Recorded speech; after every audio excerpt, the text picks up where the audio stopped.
Sir, you're charged with especially aggravated kidnapping. You're also charged with aggravated assault, and you're charged with theft of a firearm worth less than $2,500. You're talking about stuff that is not relevant.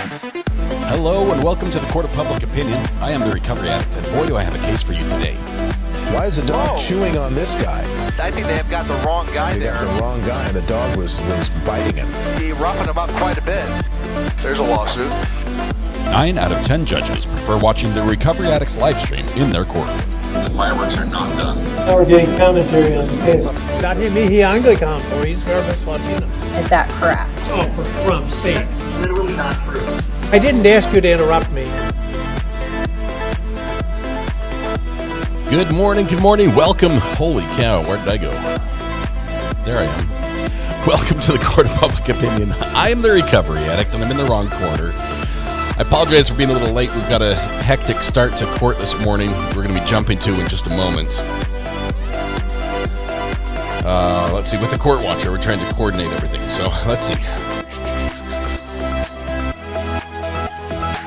There we go. That's better. How's everybody doing? Good morning. Welcome. I feel like I'm missing something, like I'm checking to make sure I'm wearing pants or something. It's one of those mornings where you're like, I forgot something really important and I don't know what it is. Oh well, it'll come back to me. All right, good morning, everybody. Happy Monday to you. Hope your glasses, that's part of it.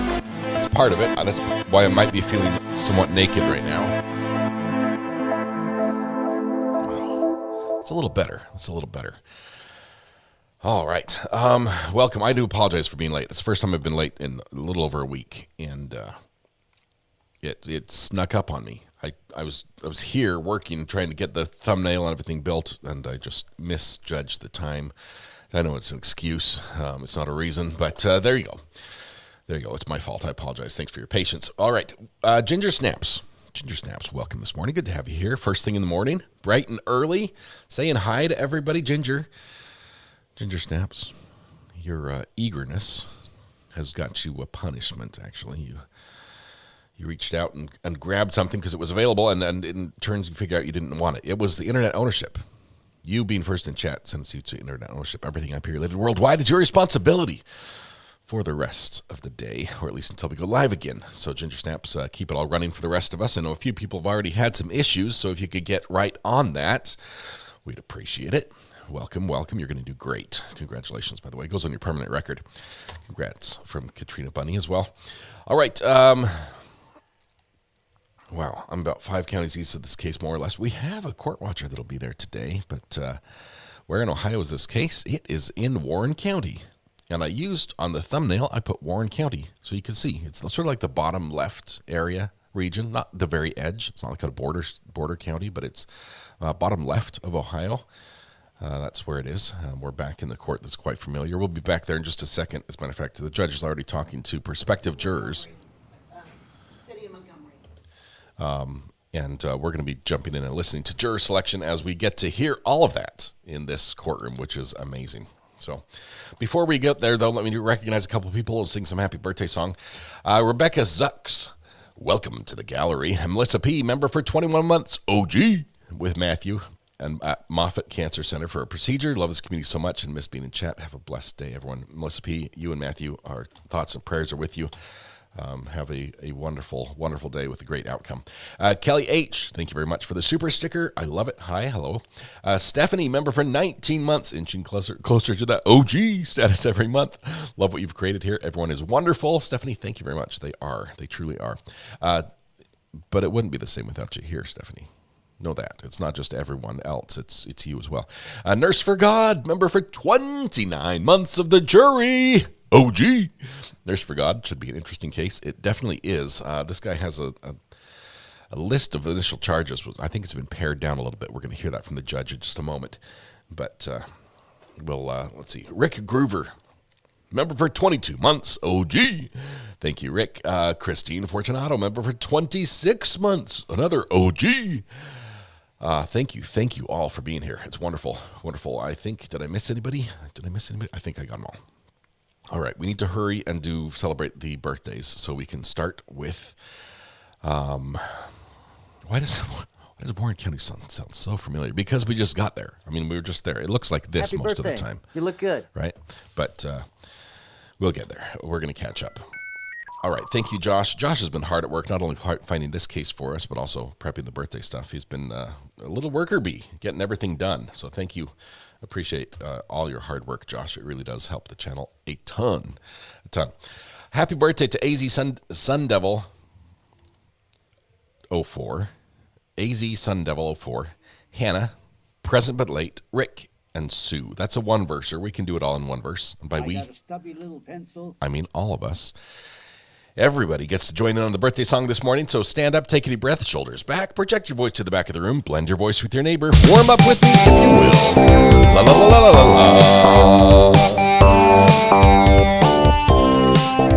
All right, here we go. It's also in alphabetical order. Happy birthday to you. Happy birthday to you. Happy birthday, Sun Devil 04, Hannah, present by late, Rick, and Sue. Happy birthday to you. Something about alphabetical order makes them roll off the tongue a little bit better. I guess singing A, B, C, D, E, F, G, H, I, J, K, L, M all my life has really paid off. AZ Sun Devil 04, Hannah, present by late, Rick, and Sue. Happy birthday. I realize there are many wonderful days. Today is your special day, and I realize there are a million places you could have been and a million people you could have celebrated with. But you chose to be here with us. The privilege and pleasure, the honor, the joy is ours. Hopefully we can turn some of that joy back to you and make your day just a little more specialer. Begin by helping yourself to free pancakes at Denny's, IHOP, Village Inn, Waffle House, McDonald's, Tammy Dunlap's house, Andy's Grill, Bob Evans, and Cracker Barrel. I should probably alphabetize that list as well. If somebody might want to help me with that one. All right. Whew. If you're lucky, you can spend some time with Kurt. Uncivil Law in the house. Greener's alphabetic birthday just feels too bureaucratic. It's terrible, but happy birthday. There we go. Let's see. Okay.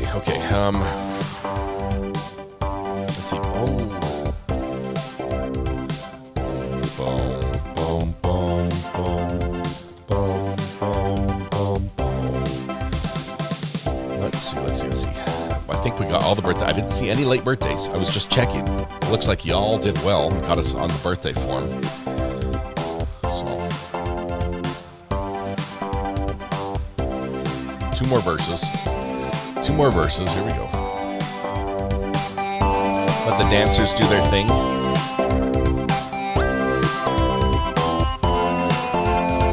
Okay, here's the drum verse. Ready?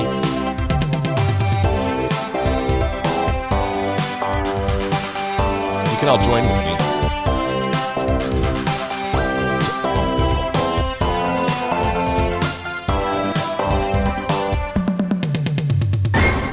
Beautiful. We are fantastic drummers, all of us. Congratulations to the birthday people and welcome everybody. Great job this morning. Way to kick off the Monday morning. We've got, instead of jumping straight to court, which looks like this because it has a sidebar, we're going to back up just a couple minutes to when the judge walked in and spoke to the potential jurors, because I actually liked his speech. Originally I was going to skip that.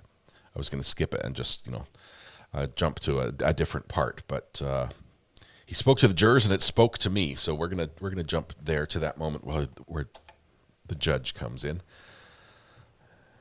and give it a listen here.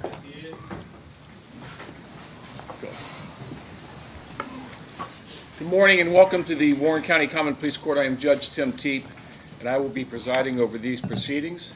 I am one of 3 General Division Common Pleas Court judges here in Warren County.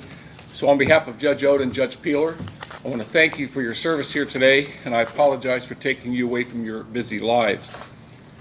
You are here today in response to a summons, but what really brings you here is that our founding fathers believed that the right to trial by jury was sacred, and they guaranteed it for us in Article 3 of the United States Constitution and in the 6th Amendment to the Constitution, which is contained in the Bill of Rights.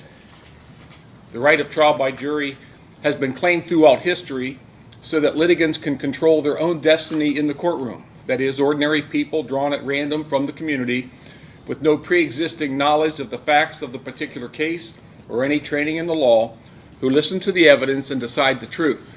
That is your role. You are the trier of facts. If you are chosen to sit on this jury, when you close that door behind you in the jury room at the close of the case, you will decide the facts. You will decide the truth. You are the legal system.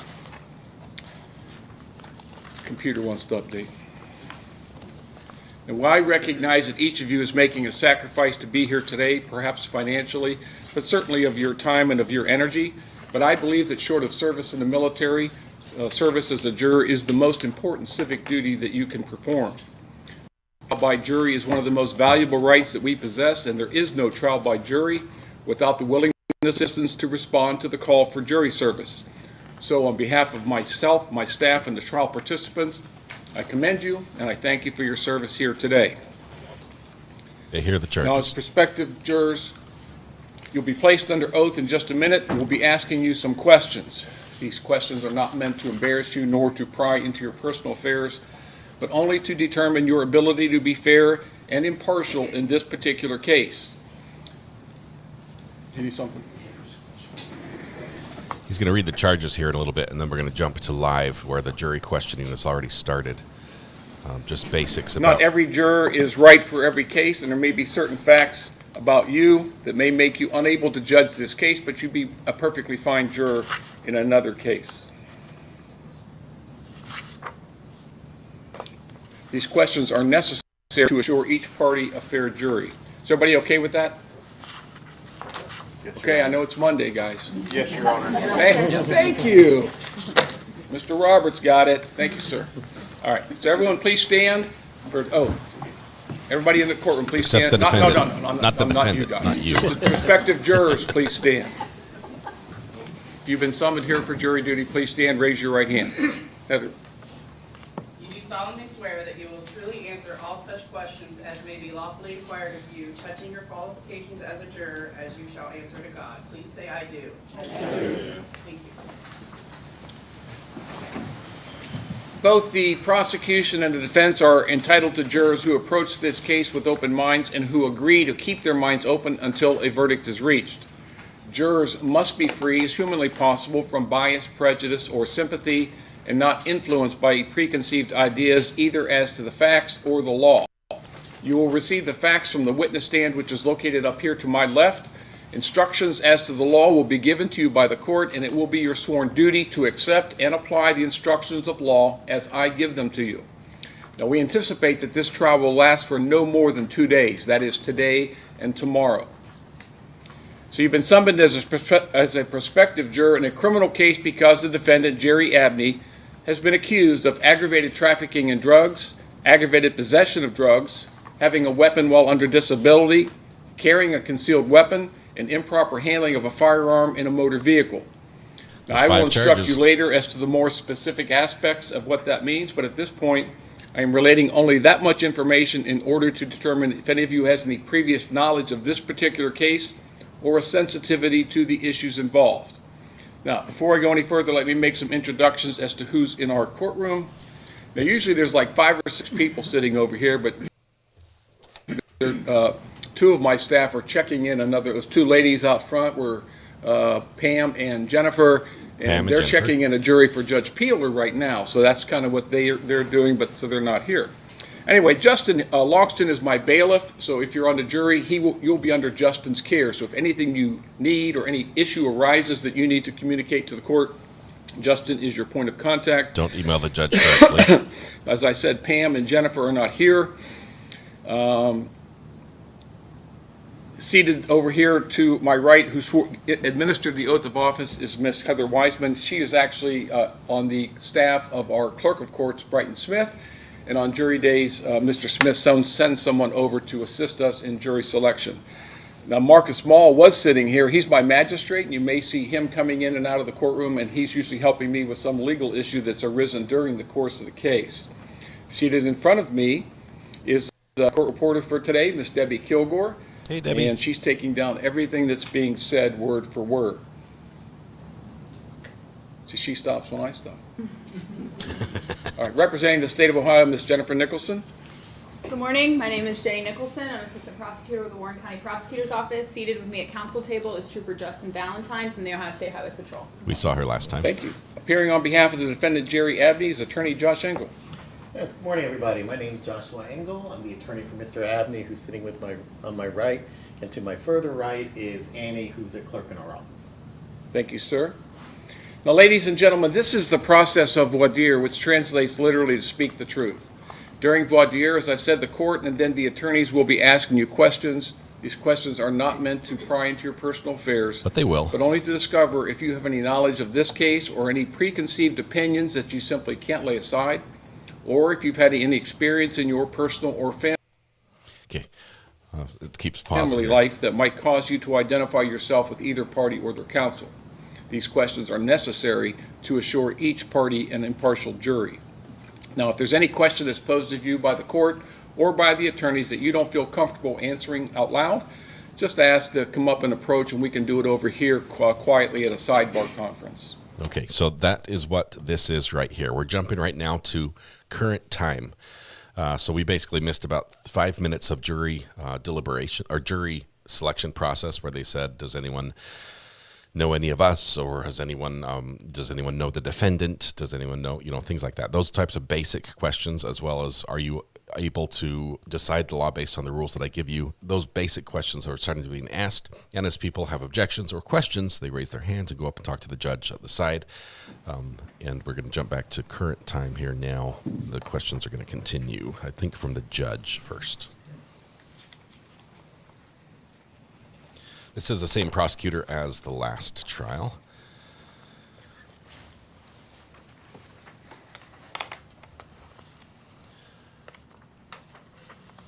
So this guy has some drug charges. Good morning, Mr. Snowbarger. Some weapons charges. Good morning. How are you? Good. Some stolen property charges. Anything you want to bring to my attention? No, sir. He's currently First off, incarcerated. you served in the U.S. Navy. Thank you for your service. Yes, sir. I appreciate that very much. I'm going to jump back. Is it Miss Bocot? Yep. Did I pronounce it correctly? Bucco. Bocot? You had indicated on your questionnaire that you or family member, close friends, been the victim of a crime. Could you elaborate on that for me? It was someone I was living with who got hurt in Dayton. He was the victim. He got hit by a bat. And so they went to trial with that. Okay. Hit by a bat. Is there anything about that you can't set aside and decide this case based solely on the evidence? No. You believe you can be fair and impartial? Try to boost these quiet jurors' voices a little bit.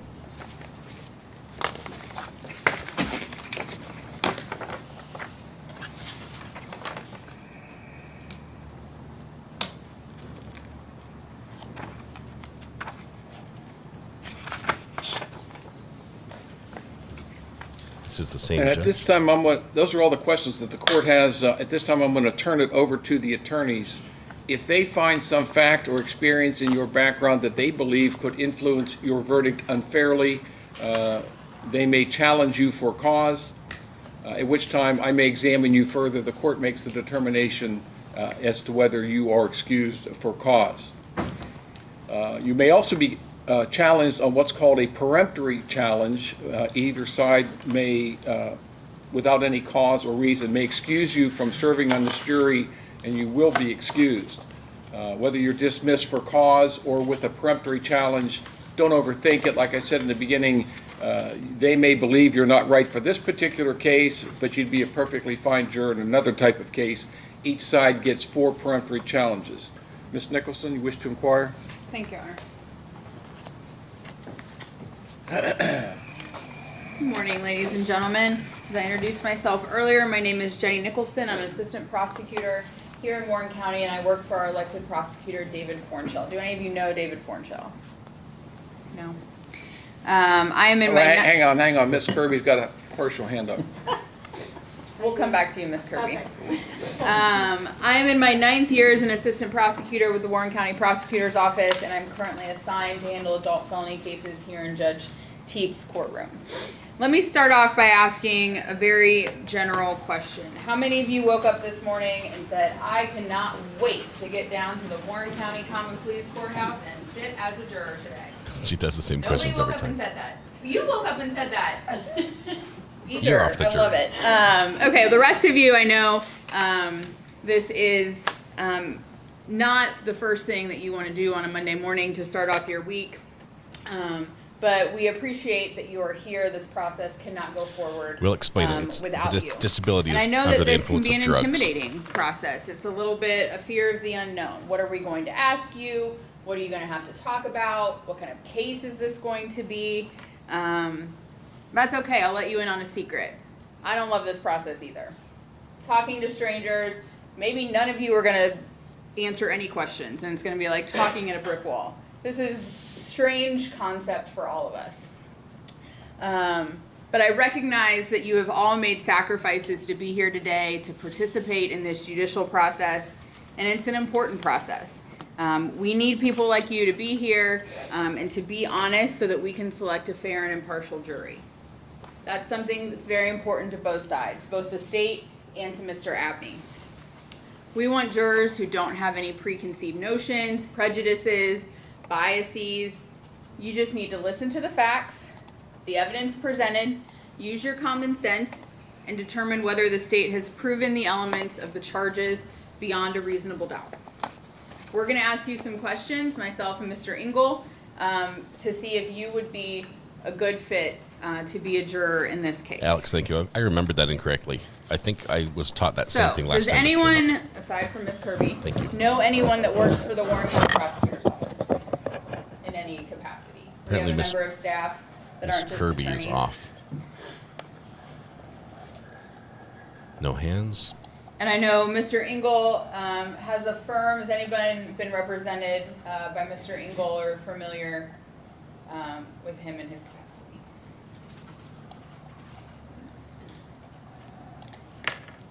Law enforcement has been in the news a lot over the last few years, right? Some of it very negative, some of that very warranted negative media coverage.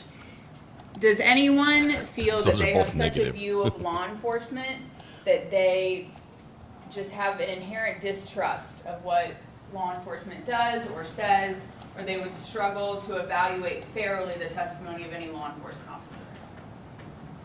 I'm seeing head shakes. Has anyone had a negative experience with a law enforcement officer? Yes, one you got stole a gun. pulled over and you're adamant you were not speeding. He stole a gun from me. Nobody? Has anybody ever gotten a traffic ticket?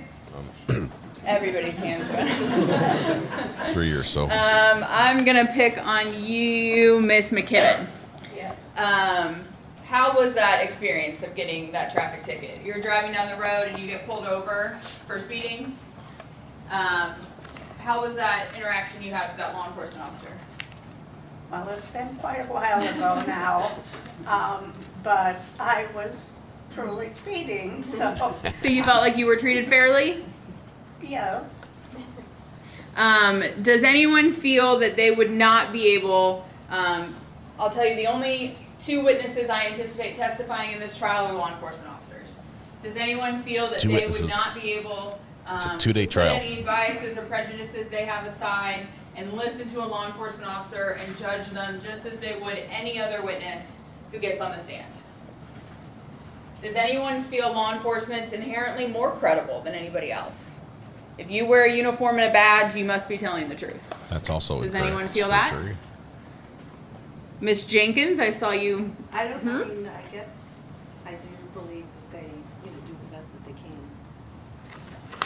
You want to believe that Yes. if we've entrusted them with a badge and a gun and a uniform, that they're going to do the right thing. You would agree with me, they're people. Yes. And there can be good people in every profession and there can be bad people in every profession. Do you agree with me that just because some police officers do bad things doesn't mean they're all bad? Right. And just because some police officers do the right thing, there can still be some bad eggs? Right. Does everyone kind of agree with that sentiment? But everyone's willing to listen to the witnesses, regardless of who they are, where they come from, and judge their credibility based on what you hear from the witness stand?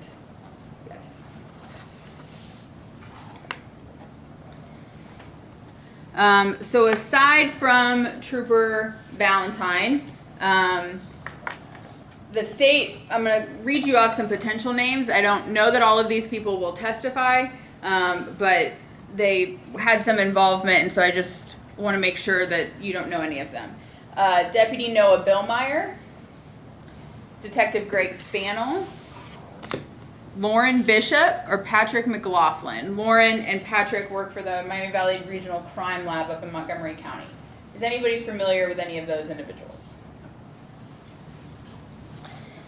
Does anyone have a religious or philosophical belief that would prevent you from serving as a juror? For example, you think that you don't, it's not your role to sit in judgment of another. Or you're a sob sit through and through.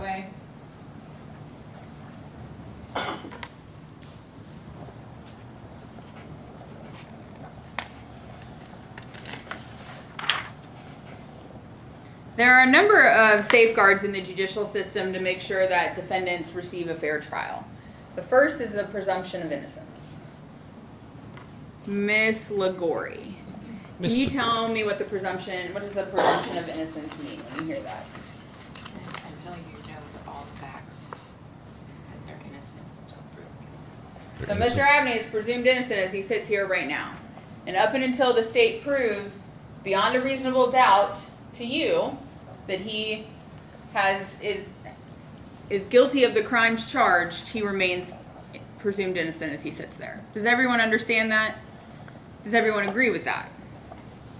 Does anybody think Mr. Abney is guilty of something just because he's sitting at this table?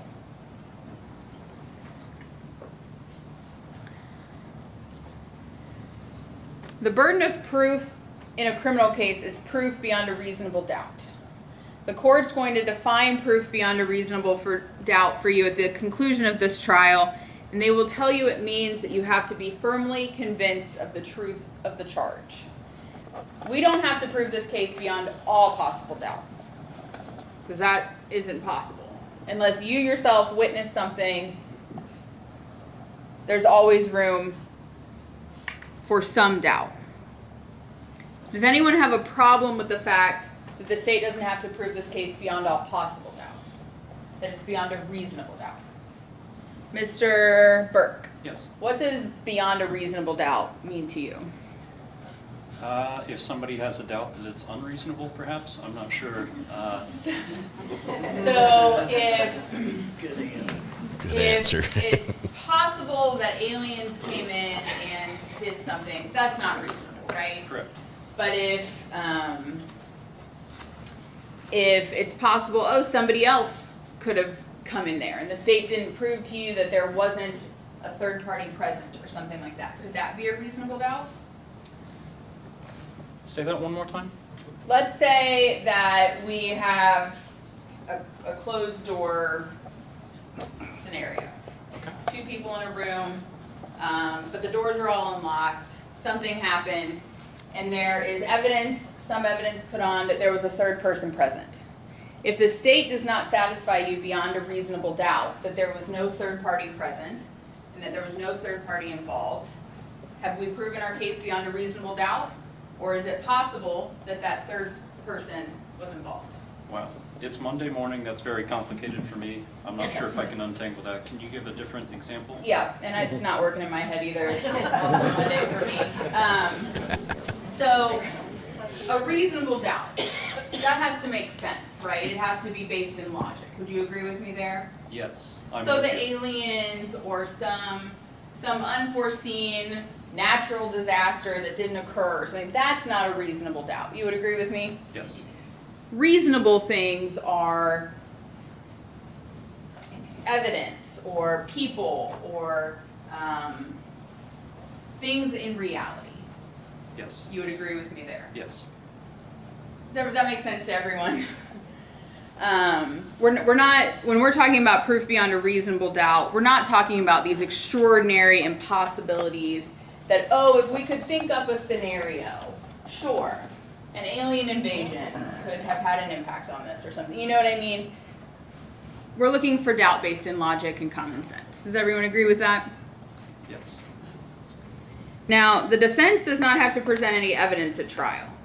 But if they do you all agree that the mere fact that there may be two sides to a story does not automatically create reasonable doubt? Does anyone disagree with that? That just because there are two sides to a story, you can't figure out where the truth is, or what happened, or come to beyond a reasonable doubt? Mr. Stallo. Yes.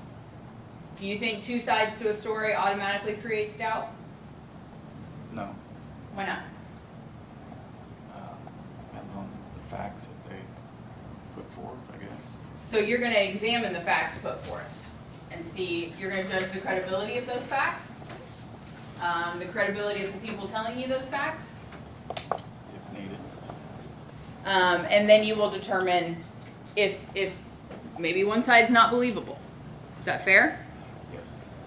Does everyone agree with Mr. Stallo that you have to assess the information you're given and then determine if a doubt has been created? Yes. Thank you.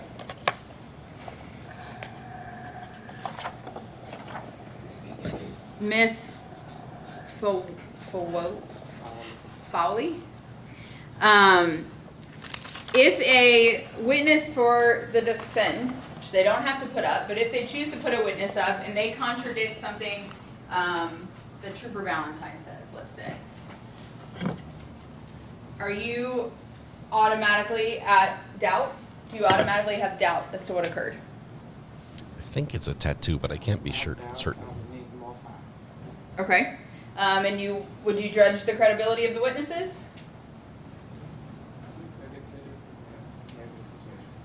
How do you judge credibility?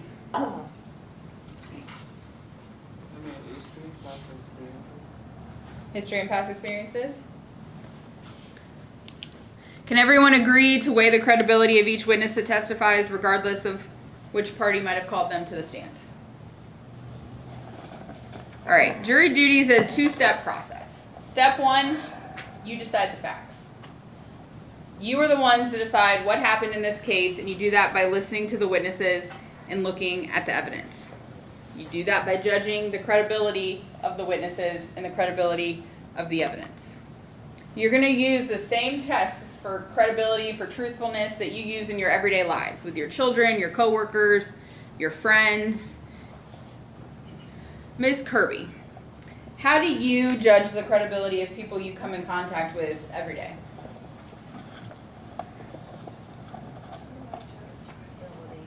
Well, I think once I get to know them, is their character, people that I see every day at my job. Okay, now let's say you meet someone for the first time, come across them in the street, and they're conveying information to you. You're obviously not going to have time to sit down and get to know them. How do you judge credibility of the strangers you come across in your everyday life? Oh, gosh. Oh, I don't really know how I judge if I don't know them. Miss Jenkins, can you help her out? Hard. I think by the way that they talk to you, things that they say, their actions maybe. Okay. Mr. Evinger. Yes. What about you? How do you judge the credibility of the people you come into contact with? As you talk to them, you learn from them, you feel their energy that is coming from them, and then you make a decision on where you feel like your intuition is Okay. you. A gut feeling. Yes. You get a vibe from them, essentially. Yes. Mr. Snowbarger. Just mainly filling in the vibes and the way they present themselves.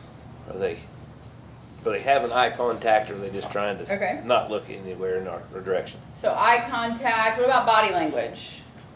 Yes. Miss Gabbard, you're shaking your head.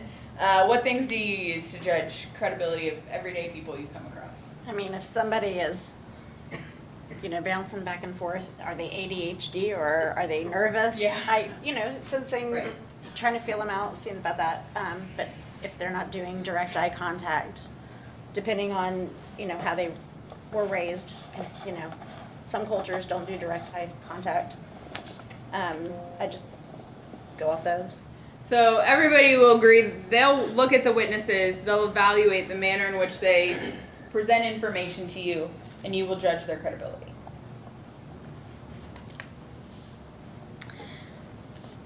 Now, who here has children? Does anyone have children that are still minors? Ms. Gabbard, let's stick with you. Do you have more than one child? Yes. I'm sure there was a time where there was the proverbial broken lamp, right? Where something happened, you weren't in the room, child A and child B have different stories. Every day. How did you, They're twins. how do you get to the bottom of that situation? Figure out what the ring cameras that I set up in my house. All right. I like her That's a already. new one. That's a good one. Let's say there are not security cameras to tell you what happened. How do you get, if you can't see, it happened in that little dark corner where the camera can't reach. What do you do to determine what happened? And this is just for me at home. If one of my children are wrongly accused of something, they will either become irate that they were accused of something, or they will start crying. I didn't do it. So you know your children, and their reactions tell you a lot. Absolutely. She's not. She can't work with these answers.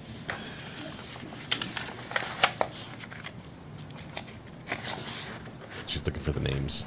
Miss Folly. What about you? How do you, if your children told you different things happened, how did you get to the bottom of it? Typically, I ask questions. Okay. So from what you tell me, I kind of connect dots. That's how I Connect the Okay. dots. So you look at what happened, you listen to what they told you, and you figure out who makes the most sense with what you've got in front of you. I use a magic 8-ball. After that, I still let them make decision. I let them Come to you. Come like, what do you think?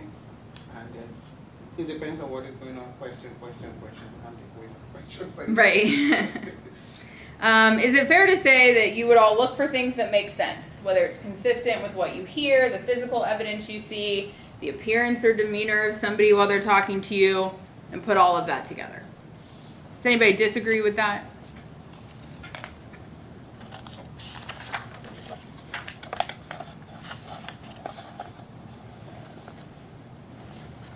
And then you're going to apply the law to the facts of this case. For every crime in the state of Ohio, there are certain elements the state must prove beyond a reasonable doubt. Judge Teep is going to instruct you on those elements at the end of the trial. It will be your job to determine whether the facts the state has presented satisfy the elements of the crimes charged in this case. Can everyone here agree to follow the law Judge Teep gives you? Regardless of if you agree with the law or your preconceived notion of what the law is, right? Judge Teep told you one of the crimes charged in this case is aggravated trafficking in drugs. Ms. Bucco, when you hear aggravated trafficking in drugs, what do you think? I think that's a strong offense. Okay, so you think it's serious? Yes. Okay. That'd be the aggravated part. Mr. Burke, when you hear aggravated trafficking in drugs, what do you think? Well, I don't know how the word aggravated is used in this sense, but trafficking, I would assume that they're involved in selling drugs. Okay. Or distributing, but yeah, I don't know how the word aggravating is used. And so you're gonna have to wait for Judge Teep to explain that to you. Yes. In the instructions before you examine the facts and see if it fits, correct? Kimbers, Ohio. OG. Does everyone agree to do that, regardless of what your preconceived notions of what aggravated may mean, or what We are back trafficking in may Ohio. mean, or possession? You're going to listen to what Judge Teep tells you, and you're going to apply that law. Yes, seeing lots of head shakes. Yes. And sympathy is not your job here today. If you vote, if you believe the state has proven this case beyond a reasonable doubt and find the defendant guilty at the conclusion of this trial, what happens next after that is up for Judge Teep to decide. It's not consequences or punishment. It's not for your consideration. Does everyone agree to set any thoughts of sympathy aside? Yes? Is that a bird or an alarm? You guys hear that? I want to talk to you briefly about quality versus quantity of evidence. Mr. Snowburger, let's say I bring you 2 boxes of evidence and 3 witnesses. You look at all of it, you listen carefully, and you don't believe any of it. What's your verdict? Ashley, I don't believe any of it? Mm-hmm. I'd say he's not guilty. It's not a trick question. I promise. Now, Ms. Thoman. Yes. Let's say a crime occurred at a Major League Baseball game in front of 70,000 people. Would you expect me to bring in 70,000, like on the Jumbotron, in front of 70,000 people? Would you expect me to bring in 70,000 witnesses? No. Yes. You would run away, right? Nobody wants that. Would you expect me to bring in the witnesses and the evidence necessary to prove the case to you beyond a reasonable doubt? That was pertinent, yes. You want the relevant, important information in front of you. You don't want me to waste your time. We watched them last week. Different trial. Bring in what's important. Correct. Now, Ms. Gabbard, let's say I bring in 1 witness. Just 1 witness. You listen carefully and you're convinced that witness is telling you the truth beyond a reasonable doubt. What's your verdict? If the witness is not guilty. If the witness is, I guess it depends on what all you guys present as well. Right. I'd say I bring in 1 witness. That's all there is. I want to listen to both sides. Okay. The defense doesn't That's a bad have to question. do anything. They don't have to. Mr. Engel. Not presenting anything. Mr. Engel could not leave that chair for the rest of the day. I imagine he'll get up and say something at some point, but he doesn't have to present any evidence. She doesn't He could realize sit there the rest of the day. It's I my bring in a burden witness means to prosecution prove this witness. case to you. So if I brought you 1 witness and you believed that witness, beyond a reasonable doubt, what would your verdict be? Guilty. Now I promise, today we're going to have more than 1 witness and you're going to have physical evidence to look at. But you may not hear anything from the defendant. He doesn't have to tell you anything. He doesn't have to ask a single question. He does not have to testify. Does anybody have a problem with that? Does anyone think like Ms. Gabbard that you need to hear from both sides? Think like Miss Gabbard. That's their choice. Yeah. Kimar, OG, Anyone disagree with that? 28 months. Or feel like you would hold it against the defendant if you didn't hear from him? Thank you very much for the kind words. It's my burden. You have to hold me to proof beyond a reasonable doubt. Does everyone understand that?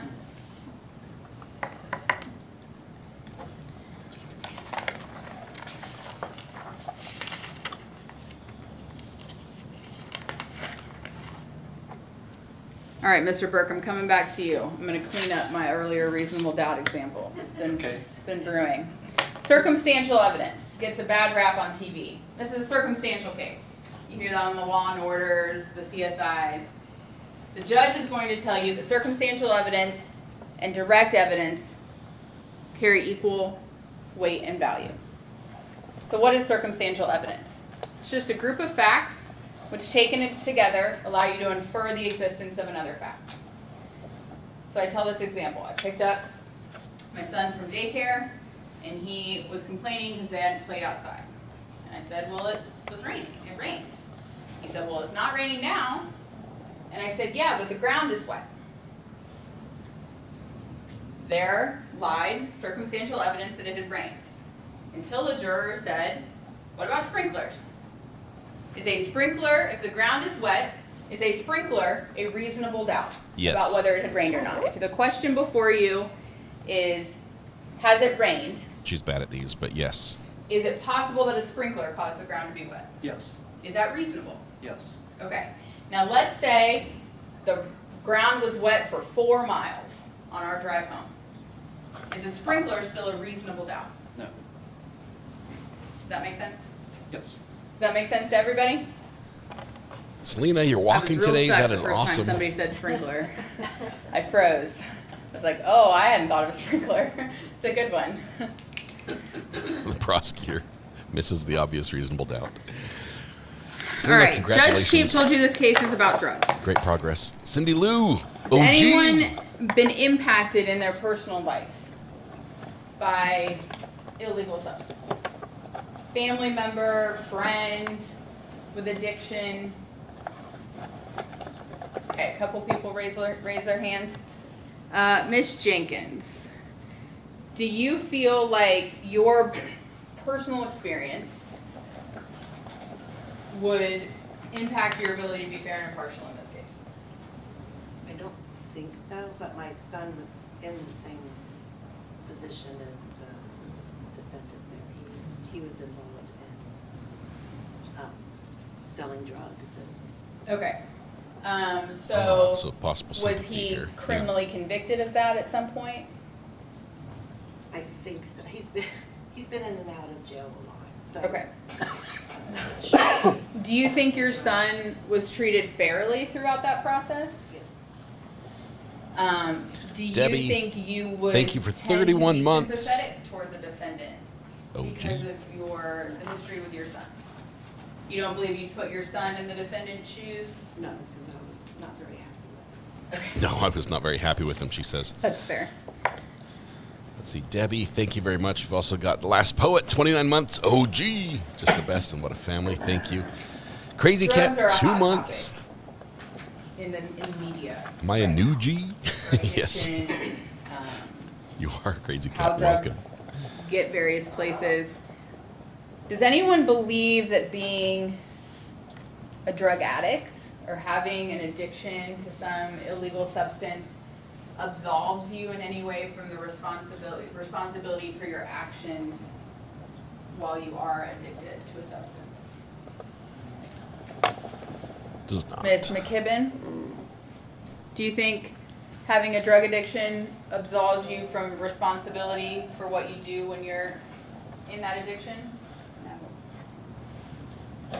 And Macarias, welcome Does to the anyone gallery. feel Thank you very much. from what they know about the laws pertaining to drugs, does anybody feel like drugs are too,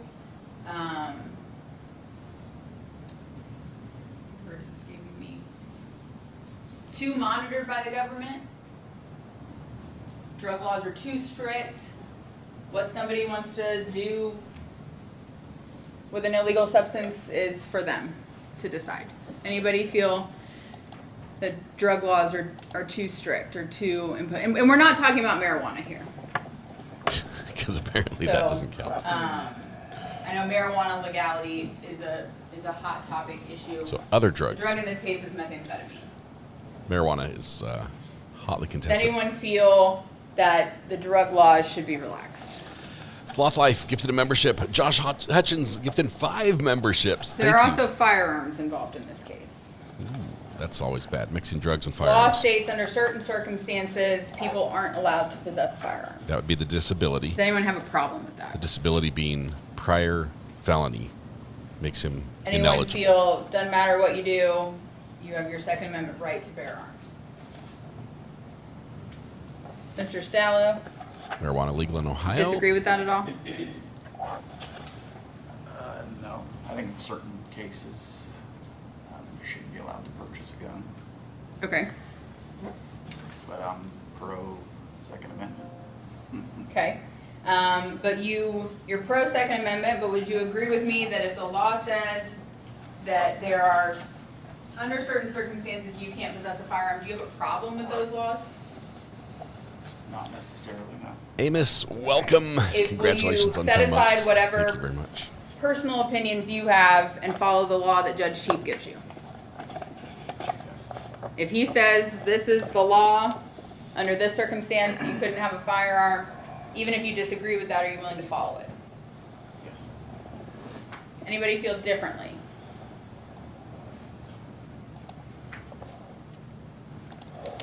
Lacey, congratulations on 13 Almost months. done. All right, Ms. Kirby, I'm going to come back to you real quick. So I don't know you personally.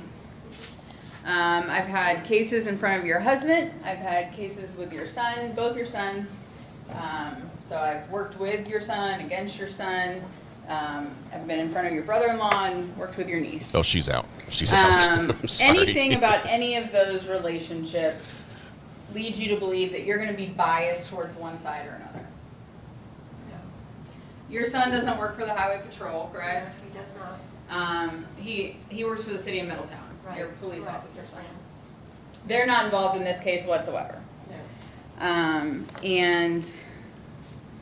The fact that your other son is a defense attorney, and your husband was a defense attorney too before he was a judge, is that right? Yes. She is so Anything out of about this. those relationships that leads you to believe that you can't set aside your kind of familiarity with the work that they do, and just judge the facts here as you see them?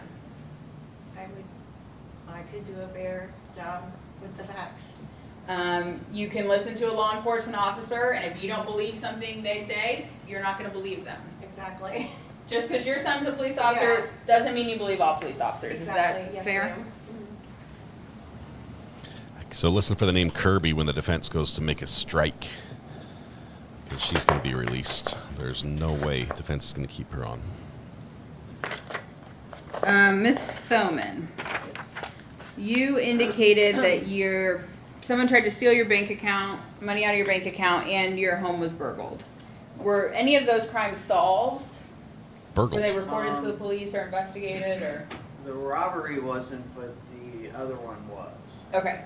And were you satisfied with how that was handled by law enforcement, or? I really don't know because I was out of the country when the trial all went down. Okay. I testified just to the grand jury.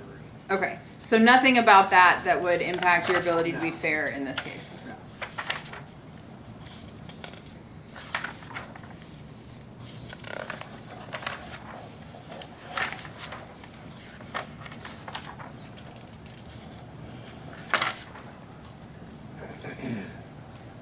Ms. Ligori, when your home was robbed, was that case investigated and or solved? It wasn't our home that was robbed, it was a car that was stolen. Okay, car that was stolen. Yes. Was that investigated? Yes. Was it solved? Did they catch the person who did it? Were you satisfied with the investigation? And anything about your husband being a police officer leads you to believe that you cannot be fair and impartial in this case? No, I feel like I can be fair. Same question to you, Mr. Stallo. The crime that you were a victim of, I know that was a while back. Do you feel like that was a good did they investigate? Did they catch the person who did it?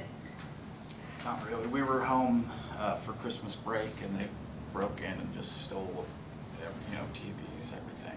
And I think it was young kids, because they did find one of them on a bike that was stolen. So we recovered that. Some of the property. But nothing. Anything about that experience leads you to believe you cannot be fair and impartial in this case?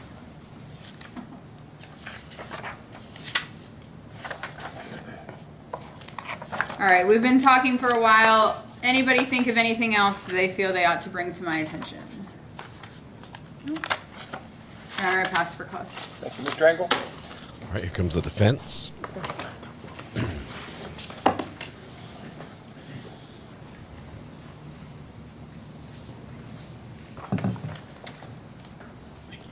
How is burgled and burglarized different?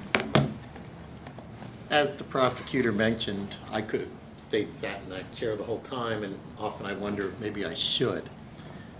But I appreciate everyone's attention.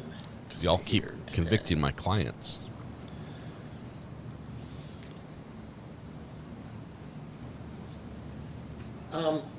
Some preliminary questions up front, and let me say at the beginning, Southwest this is always my Ohio. favorite part of the trial, because during the other parts of the trial, I have to sort of speak at you.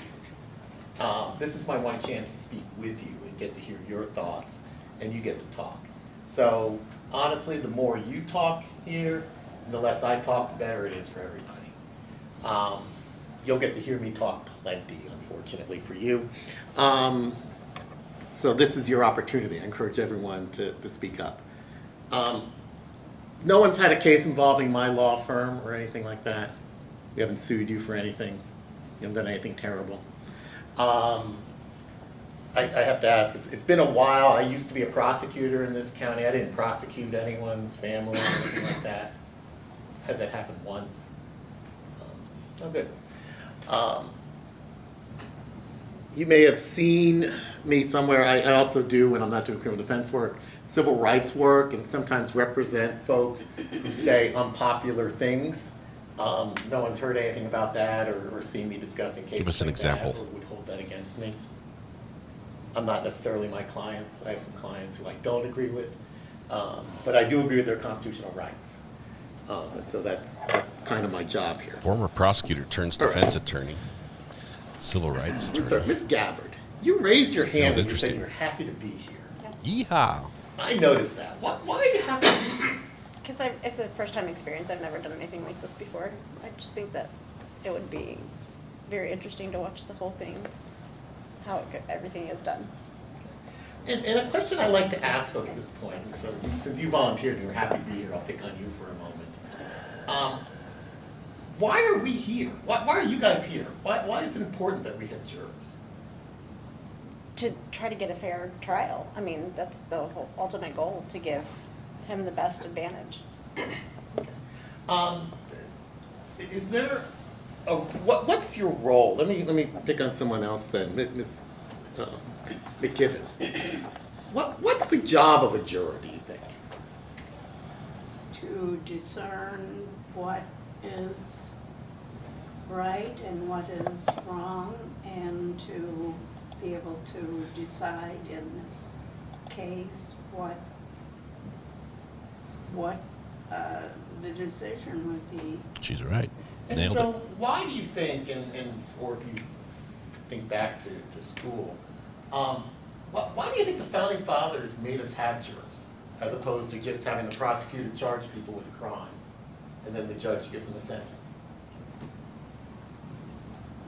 Well, it wouldn't be fair to not listen to both sides and to, he's innocent until proven guilty has always been our standard. Unless. And so let me push on that a little bit. That word proven, I always say, does a lot of work in that sentence. What does it mean for someone to be proven guilty? Would be the evidence, the people that would speak to his character, that type of thing. Miss Bocat, is it Bucat? Bucco. Okay, really minded it, I'm sorry. Do you agree with what was just said there? Well, I think there's a little bit more to it, but what was the question? Sure. So the general question is, why are you here? What's the role do you feel that you have as a juror? Is to listen to the case, listen to the evidence, and decide if they're guilty or not. Okay. And you agree guilty beyond, the case has to be proven beyond a reasonable doubt? Yes. So what does proven mean to you? That the evidence shows that they did whatever they were charged with, and that it's not just hearsay. So when you say the evidence, what sort of evidence would you expect to hear then?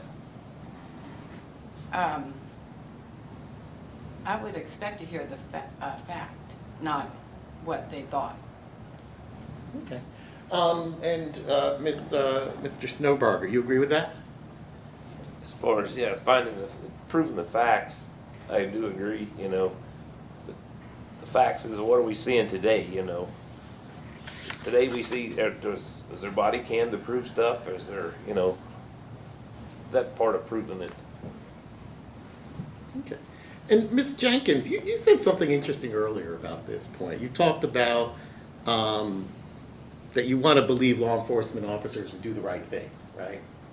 Is that important to you in deciding whether the state has proven their case beyond a reasonable doubt? I think so. I want to make sure that they, I would hope that they would do the right thing and tell the truth. I mean, She says, I would hope they do the right thing and tell the truth. Dangerous in the community and to protect us. How important is it to you that law enforcement officers do a thorough job? And in your mind, what would a thorough job be for a law enforcement officer?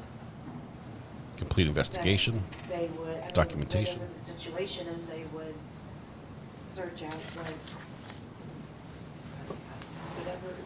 whatever happened, that they would look for the evidence, look for things that are there in the case. But look for other evidence, right? And, Yeah. You would expect them to look for evidence, not just assume that the first thing they saw is what it is. And Miss Thoman, did I pronounce it right? Thoman? Do you agree with that? I think if they followed procedure and found the evidence points to them being guilty, I would agree. And do you remember before there was a conversation about a broken lamp, right? Kids breaking a lamp. Yeah. Okay.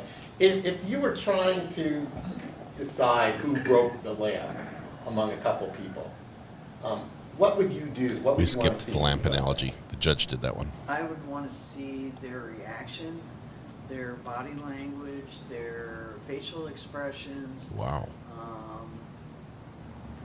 Whether they're looking to the right, which typically means you're lying. Oh, this guy's out.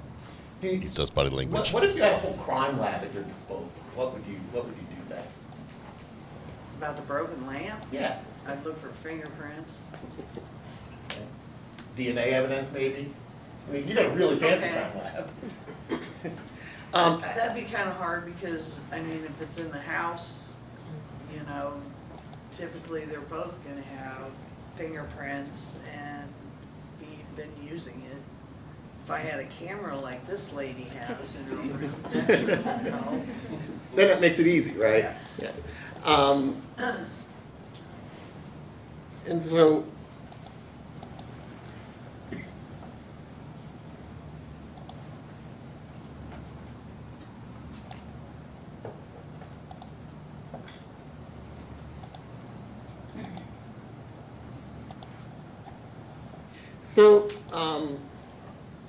Mr. Ebinger,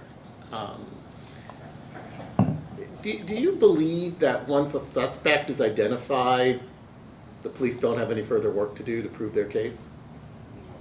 I do not. Okay. Why do you say that? I think you have to evaluate the situation, look at what happened during the situation, what happened prior, and evaluate the situation from the time that it happened, maybe a little bit back from there to evaluate why it happened. So in order to prove their case, you would want to hear more than just what happened a couple of minutes and then move on, right? Yes. Okay. And Miss Foley, you're nodding your head. Why are you nodding your head? Yeah, because we need to know what happened. Just, excuse me, a few minutes of a situation may not give us all the facts. Just like the lamp case, you know, just going by the fingerprint, that may not be the right fact, the total, the holistic fact. So, and then there are rules and regulation procedures, you know, so a lot of things to be brought in, even besides the fact. And She's so quiet. to look at all those together, because something We try to boost everything. doesn't mean if we bring the law and regulation into it, it changes the trajectory of how we look at it. That's excellent. Ms. Ligori, do you agree with that? Okay. Have you ever heard the phrase attention to detail? Yes. What does that phrase mean? It means covering all the circumstances, looking at all the evidence. And do you expect police officers to be attentive to every detail in a case? Do you think that's part of your job as a jury, to make sure that the government is attentive to all the details before you sign a guilty verdict? Do you agree with that too, Mr. Stella? Yeah. Okay. I mean, we're limited to whatever you bring up in court. And so, do you understand that your role is to make them prove the case beyond a reasonable doubt, right? Do you think if someone is not attentive to detail, they've not always proven their case? No. Why do you say that? Maybe each situation's different. Maybe they covered enough and they didn't have to exhaust all resources or whatever. Maybe it's pretty clear. Let me ask you a separate question, Mr. Snowbarger. Have you ever heard of a false confession happening? False confession? A false confession, yeah. someone confessing to something when they didn't really do it? Do we have a false I've never heard it personally, but these court shows you see, and here's someone say he took blame for the crime so his buddy doesn't have to go back to prison or something. I've heard of it that way, but Okay, so can you think, is that's one of the reasons you can think of that someone might falsely confess to a crime? Yeah. Can you think of any other reasons? no. What if someone were under influence of drugs, for example? Might that be a reason for a false confession? In my opinion, if you're under the influence of drugs, it's your brain, so you can't be falsely doing something just because the drugs got you. It's not. It's still you. It's not the drugs. Ms. McKibben, do you agree with that? Pretty much, yes. Okay. Can you think, though, of some other reasons why a person might falsely confess to a crime? Might what? I'm sorry. Might falsely confess to a crime? Have you heard of it happening? Well, like he said, I've heard about it, instances, but never real. Right. Well, you probably haven't been involved in a lot of. I'm sorry. You haven't. This is your first time in a jury, right? Yes. Okay. So you probably haven't had a lot of opportunity to look at confessions to crimes. I'm guessing. No. What do you do for a living, or what? I'm retired. You're retired. Okay. What did you do for a living? I was a medical biller. Okay. What is that? ICD-9 coding. I would bill medical bills for doctors, and then post payments as they came in from insurance and from patients. So probably not a lot of opportunities for you to deal with confessions to crimes and that. No, rarely. Has anyone had a job where they've had to deal with confessions? Anyone in HR or anything like that? Or a priest? Do we have any priests here? What about Miss Ligori? Have you ever heard of someone falsely confessing to protect a loved one? ICD-10 now. Why might someone do that, you think? They're afraid that they're going to be hurt. Anyone else heard of that? Yes. It's Miss Toman. Yes. When have you heard of that happening? I read a lot. Okay. What do you like to read? Pretty much everything. Historical fiction, crime novels, spy novels. Ooh, true crime.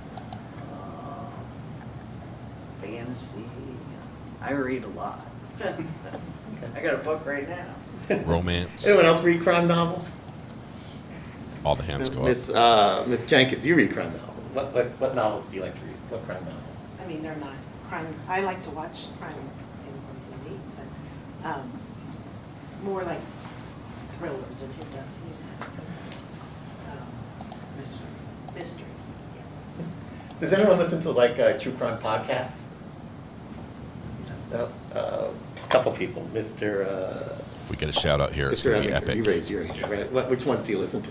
There is one called just basically True Crime, where they go back into the history and reevaluate what happened during situations, and kind of, it's more educational history information. Okay, and when they go back and do that, are they looking for certain evidence in the case, or are they just... Most of the time they're doing a reevaluation and just presenting it to us for knowledge on what happened for people who don't read. Mr. Stowler, you said you listen to them too. Which ones do you listen to? I listen to a lot of podcasts. Lately, I haven't listened to many, but there's one called True Crime. There was one they chronicle crimes in parks. It was called Park Predator or something like that. So anything about those cases when they sort of go back and look at crimes? Are they looking at other evidence? What are they doing when they reevaluate a case? Just look at the evidence that was there, and they try and see if they missed something. Okay. You said they missed something. So, I want to pick up on that. Are there ever cases that they've talked about where the police sort of thought they had the person at the very beginning and then didn't look for other suspects or anything like that? Yeah. Has anyone else heard of that happening? I see a couple nodding heads. Ms. Lagora, you were nodding your head most vigorously. You've heard of that happening where they just choose the first person and don't go any further? Is that a problem? Yeah, I think it would be a problem.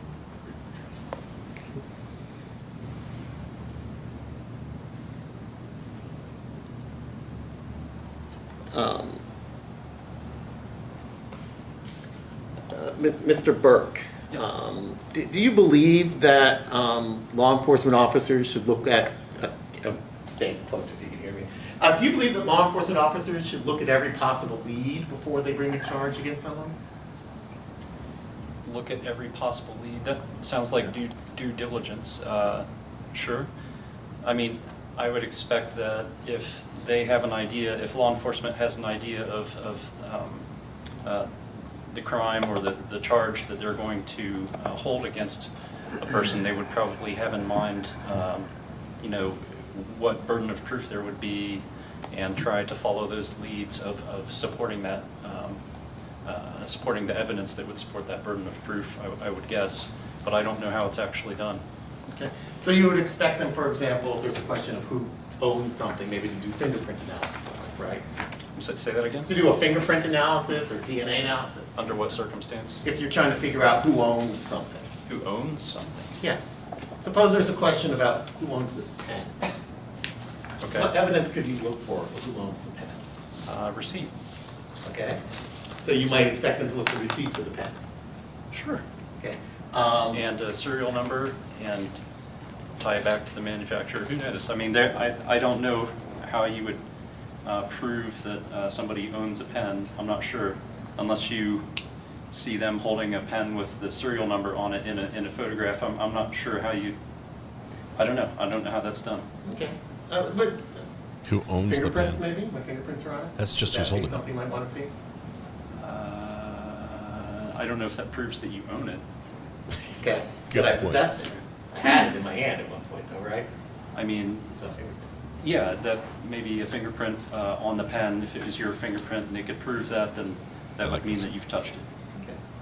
What about I like that if you had a question about whether Tease I was T. the one 10 gifted who memberships. possessed the pen or Annie from my office possessed the pen?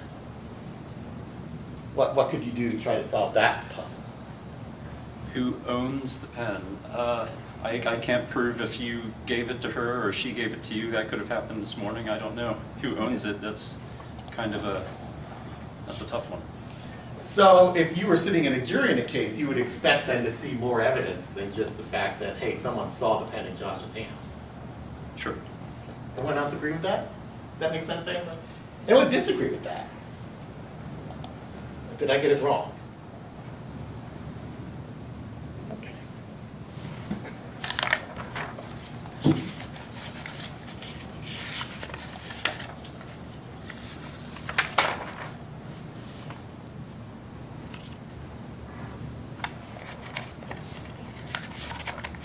Okay, one moment, Your Honor.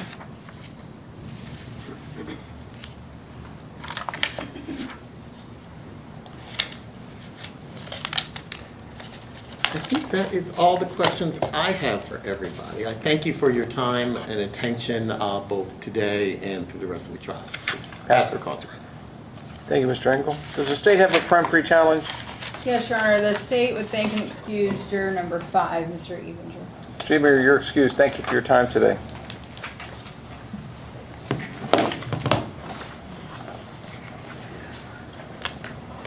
Does the defense have a peremptory challenge? Yes, one moment, Your Honor. It's going to be Kirby.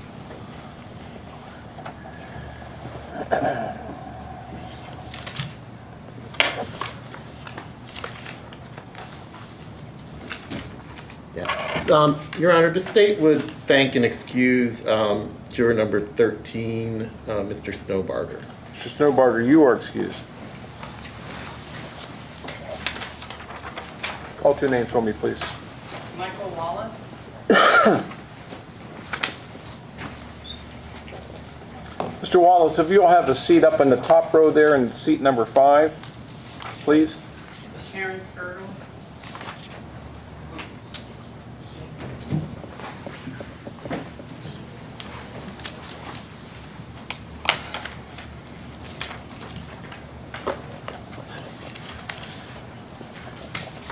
Yes, sir, I need you to sit over in that seat. And you'll just slide in there in seat number 11 there, please. Thank you. You see we have a seating chart. It's like second grade. You got to sit where your assigned seat. All right, Mr. Wallace, you've been paying attention to all the questions that have been asked, sir? Yes, sir. Anything you want to bring to my attention? Family member, somebody jumped him downtown. Okay. Is there anything about that case that you can't set aside? No, I don't think so. You think you can be fair and impartial? I do. You also indicated that you are a close friend of someone in law enforcement. Yes. Who would that be? My first cousin is the chief of police in Amberley Village. My other cousin is a policeman in Marymount. And then their sons are policemen in, I think, Corlane area. And then one is a deputy sheriff in Butler County. Okay. Again, anything about those relationships that would cause you to make it impossible for you to be fair and impartial? I don't think so. Okay, very good.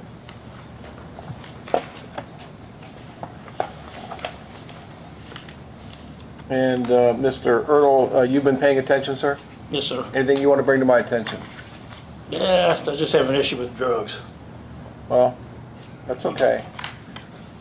Would this cause you to would it make it impossible for you to be fair and impartial? Yes. Would you agree to listen to the evidence in this case, decide this case based solely on the evidence, and hold the state to its burden of proof of beyond a reasonable doubt? Yeah. Okay. All right. Ms. Nicholson. Thank you. Yeah. All right, Mr. Erdl, what's your issue with drugs? Yeah, Like they're good or they're bad? It's bad. My Okay. stepson got hooked on pills and heroin. Okay. He's off. And has he been criminally convicted? Yeah. Yes. Not enough? Not real bad. But Okay. And do you think he's been treated fairly in whatever criminal process he's undergone? yes. Do you agree that the defendant is presumed innocent as he sits there right now? Or do you think he's guilty of something because he's sitting there? I feel it's guilty because it's here. Okay. You understand that he is innocent as he yes. sits there. You understand that's what the law tells you. I just have a bad feeling toward drugs. Okay. He's off. I appreciate the For honesty. Mr. Wallace. Yes. I want to ask you something. You're married. Yes. I imagine you live in a home with your wife. And I imagine you have furnishings. Furniture, televisions, clothes, pictures, all sorts of things. Am I correct in that assumption? Yes. Who owns the items in your home? My wife and I. Who possesses the items in your home? My wife and I. And you're not at your house right now. Right. Do you still possess the items in your home? Yes. And if you were to go on vacation, do you still possess the items in your home? Yes.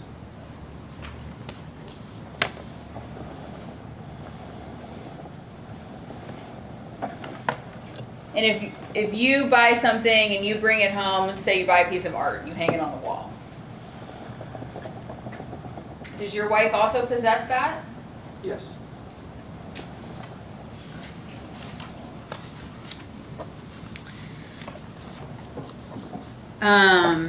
You indicated your friend had been assaulted, or a family member had been assaulted down in downtown. I'm assuming that's Cincinnati.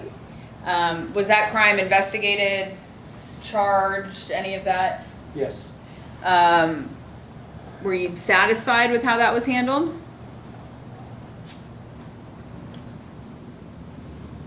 I guess they got a slap on the wrist and Okay.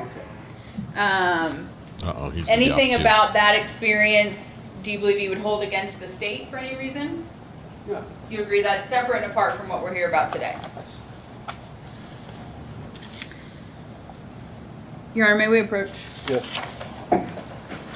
This is a request for a for-cause dismissal for at least one of them. We have Legally Blonde at the courthouse outside the courtroom right now. She's waiting for the appropriate time to come in. Has to make sure that the judge allows visitors to come in during jury selection after it's already started. So we'll let you know when she's in the courtroom. Mr. Hertel, the court's going to excuse you. Thank you for your time this morning, sir. Call another name. Timothy Welch.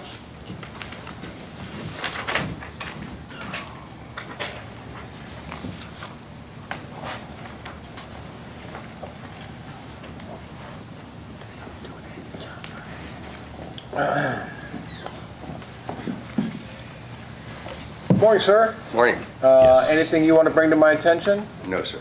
Okay. I don't have any questions. Ms. Nicholson, any questions for Mr. Welch? Everybody in the gallery is jurors right now, or potential jurors. Mr. Welch, you are married, Yes, and you live in a home with your wife. I do. It's furnished. It is. Who possesses those furnishings? We do. Collectively? Yes, collectively. And do you agree that more than one person can possess something? Yes. And can you possess something that's not in your physical possession right now? What? I got somebody on this once. I asked if they possessed their car. And they said, no, I don't have it with me. But it's in the parking lot and they have the keys in their pocket. And so you would agree with me that even if something is not in your pocket or on your person, you can still possess it? Correct. Do you have any problem with that? No. Do you have any problem with the concept that two people can possess something? You have to be able to prove it. I have nothing. I'll pass for cause. Mr. Engel? Thank you. Mr. Welch, what's your, that's a weird question, but what's your wife's favorite cookie? You're in trouble, bud. I'd say chocolate chip, probably. Okay. My wife loves mint Oreos, for example. If your wife, let's say she went and bought got a chocolate chip cookie, brought it home from work or something like that, what would happen if you ate that chocolate chip cookie? Well, I'm diabetic, so I probably would. Wow, you're making my job hard. I mean, she wouldn't mind. She wouldn't mind? No.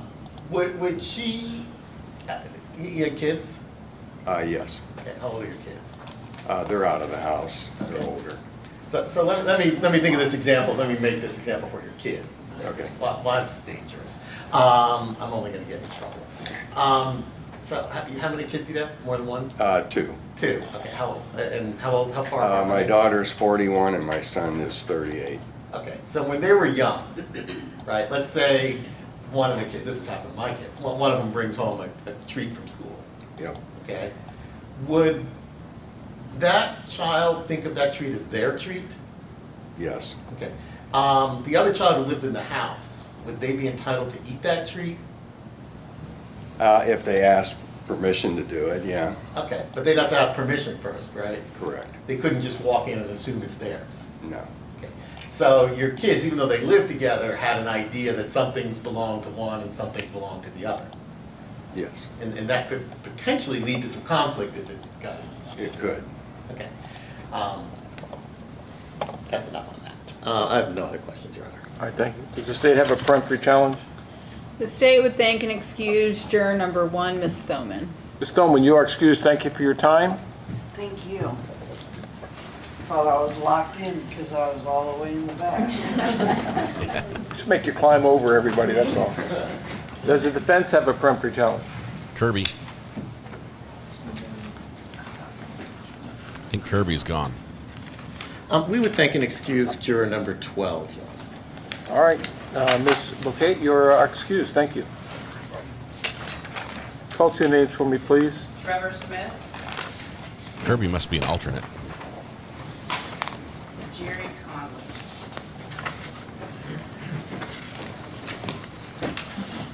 All right, Mr. Smith, you got to go all the way up there into the corner.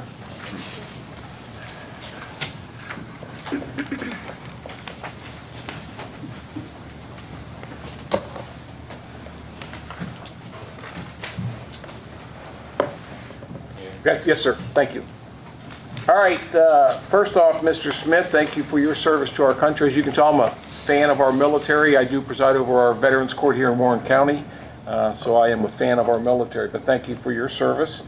Let's start off with, is there anything you want to bring to my attention? I have a lot of family in law enforcement or retired. My cousin had a long battle with drugs. We were really close. He OD'd a couple years ago, so, but I understand it's an addiction. But, Okay, well, that you said a lot there. First off, let's deal with the relationships with law enforcement. Is there anything about those that you can't set aside? no, sir. Okay, you think you can be fair and impartial regarding that?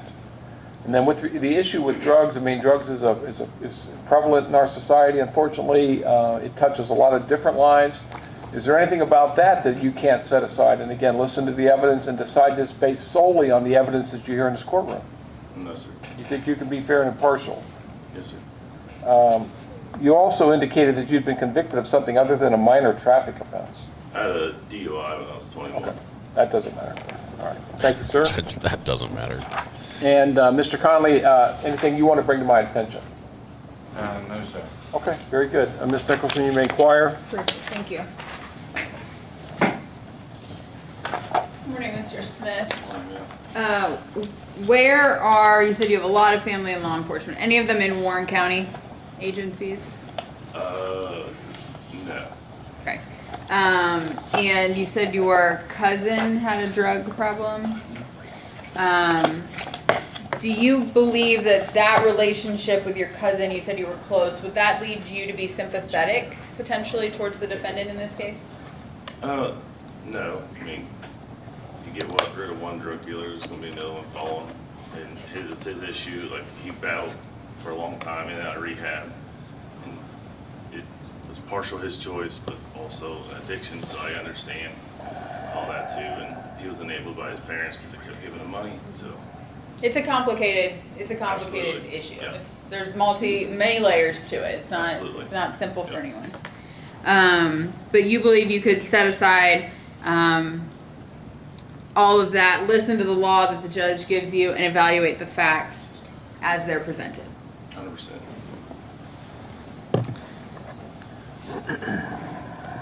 And are you comfortable with the concept that two people can possess something?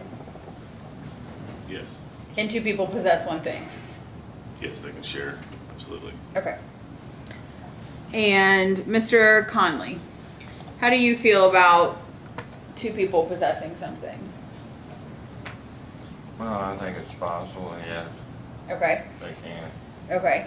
And Mr. Engel talked to the jurors earlier about false confessions. What's your gut reaction when you hear the word false confession? Well, somebody lied. Okay. Or, do you think people are responsible for the choices they make while they are under the influence or in addiction? yes. And do you understand the burden I explained earlier of proof beyond a reasonable doubt? Yes. Are you willing to hold the state to that standard? Yes. I pass for cause, Your Honor. Thank you. Mr. Engel? No questions, Your Honor. Does the state have a third peremptory challenge? If I could have just 1 second, Your Honor.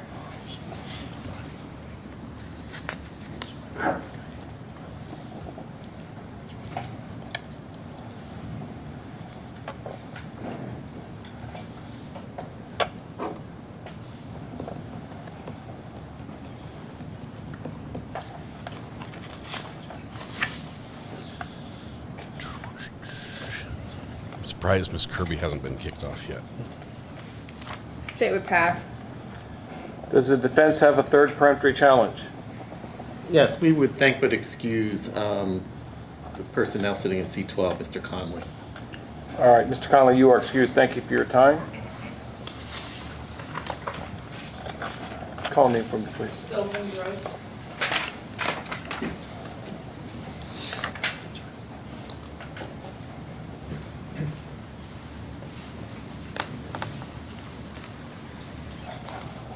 Yes, sir. All right, Mr. Gross, anything you want to bring to my attention? No, sir. You've heard everything that's been discussed so far today. You have any questions or comments or thing you want to bring to my attention? No questions, no comments. All right, Ms. Nicholson, you may inquire. Very briefly. Good morning, Mr. Gross. Good morning. You heard me talk about proof beyond a reasonable doubt earlier. Are you okay holding the state to that standard and not a higher standard? Yes. I don't need to prove this case to you beyond all doubt. You just need to be firmly convinced. Would you agree with that? Yes. And you agree to follow the law the judge gives you? Absolutely. I have no further questions. I pass for time. That was quick. Mr. Engel. We might have a Mr. jury. Gross, do you have a problem with drug cases? With drugs?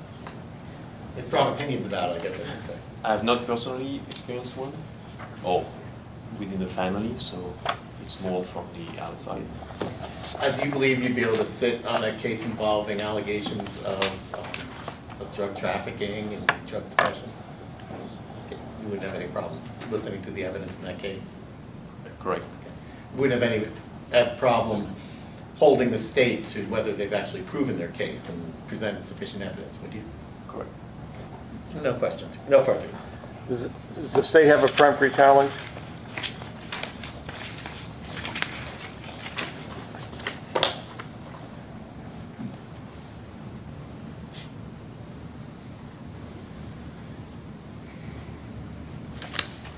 State passes. Does the defense have a peremptory challenge, final peremptory challenge?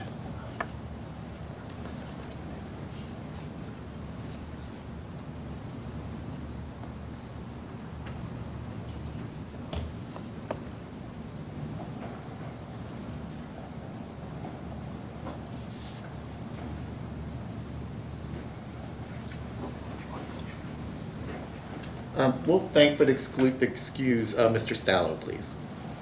Number 10. All right, Mr. Stallo, you are excused. Thank you for your time today, sir. Selena Kay, it's so good to hear you're starting to move around, able to go downstairs now. That's awesome. That's great progress. It's been a long road here.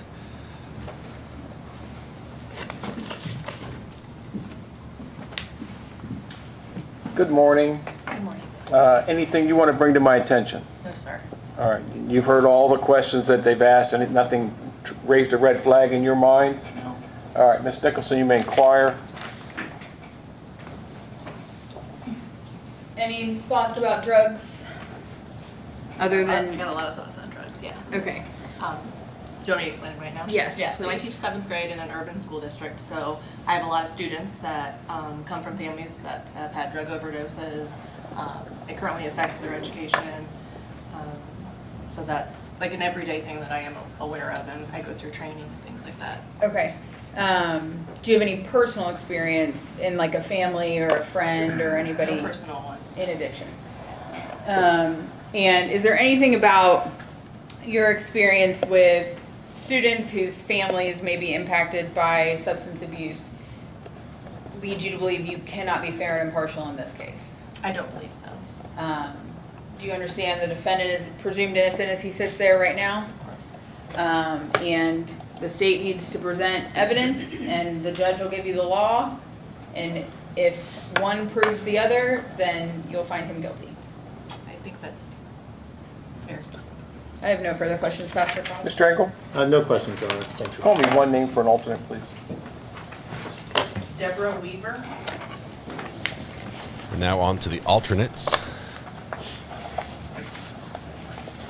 Only need one of them.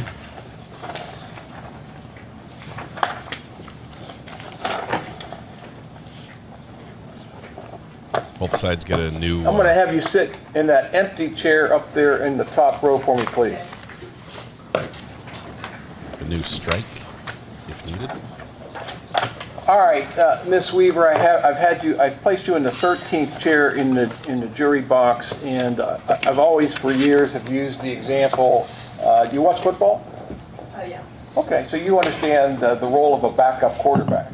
And I've always used this example that you're the backup quarterback for the Bengals, Jake Browning, and which means that he has to go to practice every day, study his film, study his playbook, but.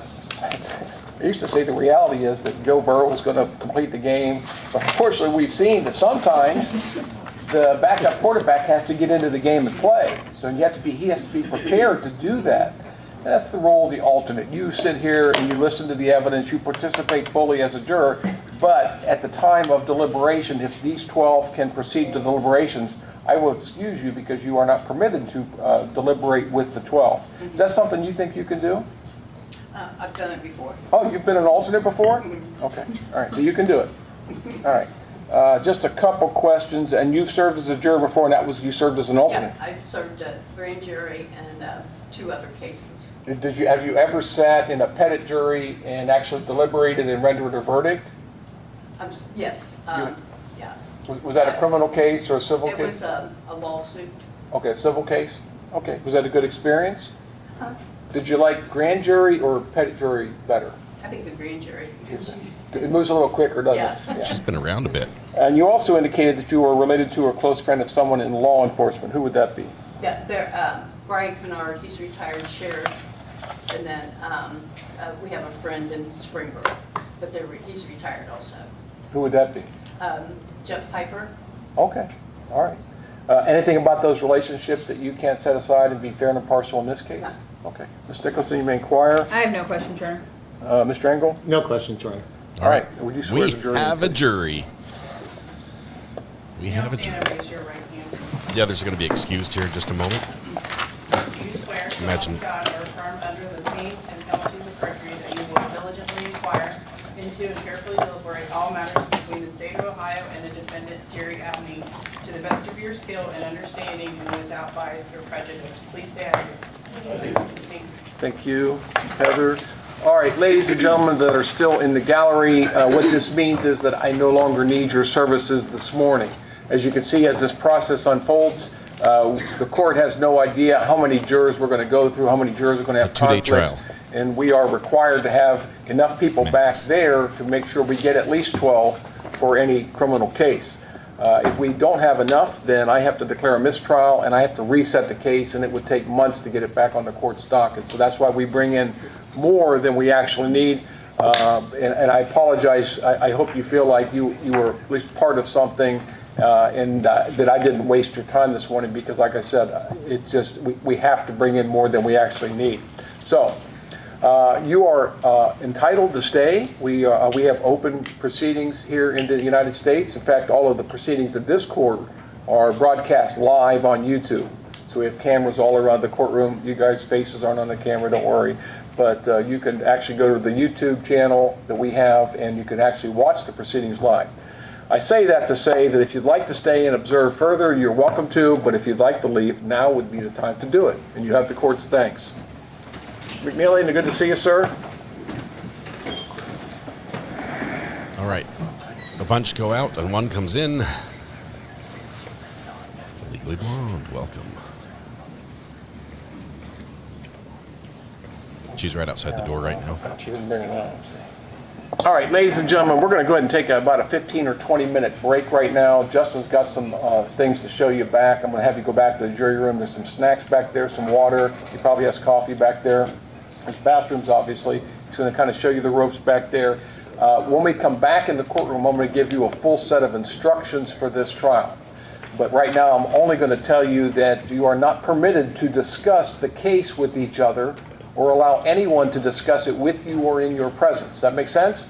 So you can talk about anything with each other. You can talk to each other, just not about the case. Okay? So with that, Justin's going to take you back, and then I'll see you in about 15 minutes.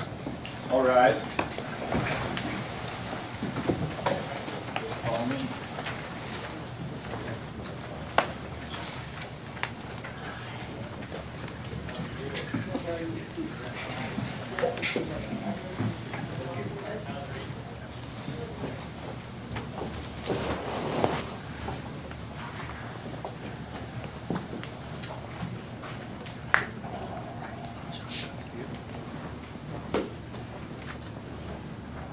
can be seated.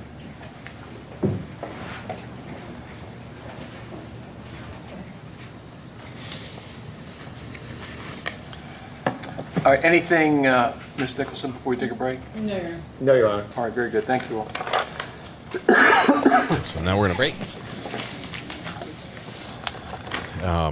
That was the jury selection process. Love watching it. Love watching a judge who truly understands the value of a good jury, as most judges do, but expresses that very eloquently to the jury. So awesome. Looks like we have a lot of people showing up to serve, and that's a good deal. So let's see. Looking out in the hall, there is. That's right where Legally Blonde is. So maybe she'll come in. Oh. Maybe that's her. I think that's her.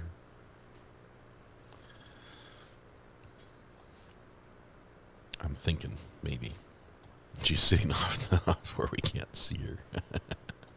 Maybe intentionally. All right. She's blonde. We need a secret sign. No, just them telling us what they're wearing is enough. We don't want anyone to wave or something or draw attention to it. Let's see, that was lovely to watch. That was really cool. We're about to kick off the trial, so I know some people who are not very interested in the jury selection process because it is fairly repetitive. As a matter of fact, we've seen 2 jury selection processes in 2 weeks in this court, and the prosecution handles it almost identically with each one. Defense was a little bit different, of course, but good fun all around, I'd say. Let's see. I'm trying really hard to register in... trying very hard to get into my Spreadshop account to see. There was an item that has been out of the inventory for quite a while. We're trying to get added. It's a pet item. And I can't get into my account. So, hang on.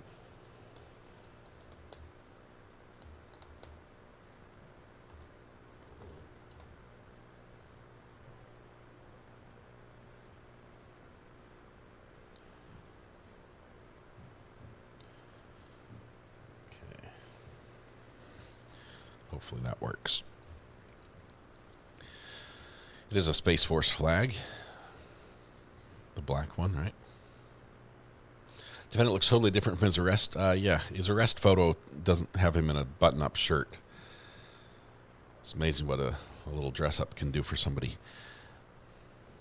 Always the good reminder of the importance of civics classes. Yes, Bob, you may be called on to answer questions about how the judicial process operates and your role as a juror in the process, and presumption of innocence, reasonable doubt. All these things are things you should be able to articulate, at least at a basic level, because you may be called on without any warning in front of a judge in a courtroom that is publicly broadcast like this one. So, okay. Oh, I think I've fixed the password issue.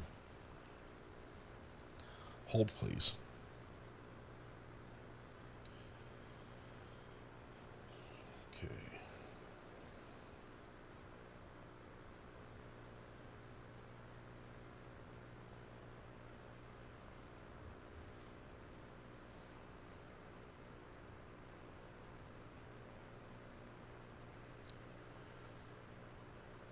There's Legally Blonde right there. Wait, no. She went too far. All right. And she's back. Well, she's getting her books. She's going to the other side. Has to choose the perfect seat. She knows what the cameras show. So. Greeners. Wow. That's a big ask. I would love to do this, Greeners. Honestly, I would love to do this.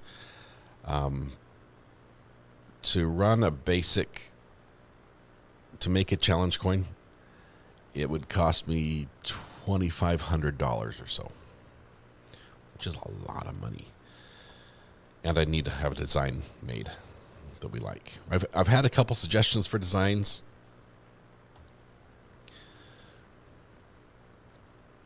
I like where she's at right now. We can see her.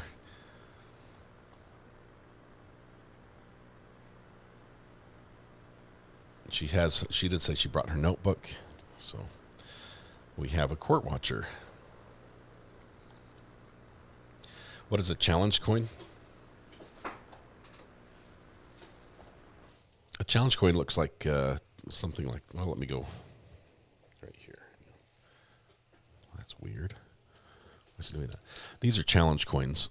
Let's go to autofocus. There we go. These are thick. They're not actual money. They're not currency, but they're either like a bronze. This is a dig stock coin from a metal detecting convention I was cameraman for. Dig stock events. These were tokens that we'd hide in the ground and people would find, and they'd turn it in for like free metal detectors and things like that.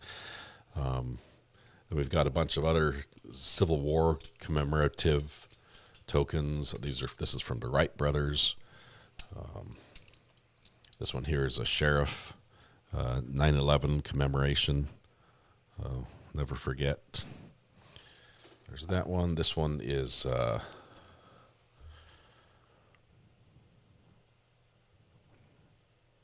Matthews, Virginia. This is a police token. I've got one more. The largest of all the coins that have been sent to me. This one from New Scotland Yard. Metropolitan Police Service in London. So these are challenge coins. The whole idea behind a challenge coin is if you don't, you're supposed to carry it with you, right? To show that you're part of a group or you affiliate with something. And if you're at the pub, right, or the bar, and somebody issues the challenge, you have to present your coin. If you don't have your coin, you pick up the tab for everybody. So, but they're cool. But they're also the coins are associated with addiction recovery, as you know, the AA program. A lot of people have sobriety coins. We're not gonna. It's not going to be the same for us if we make one as that, but we might make a coin here. Can we just 3D print something? No, we want them to be metal. We want them to be like just pop, at least an inch, probably an inch and a half. What's that? Inch and a half, or a 2-inch coin is good. This is a 2-inch coin, and they're pretty heavy.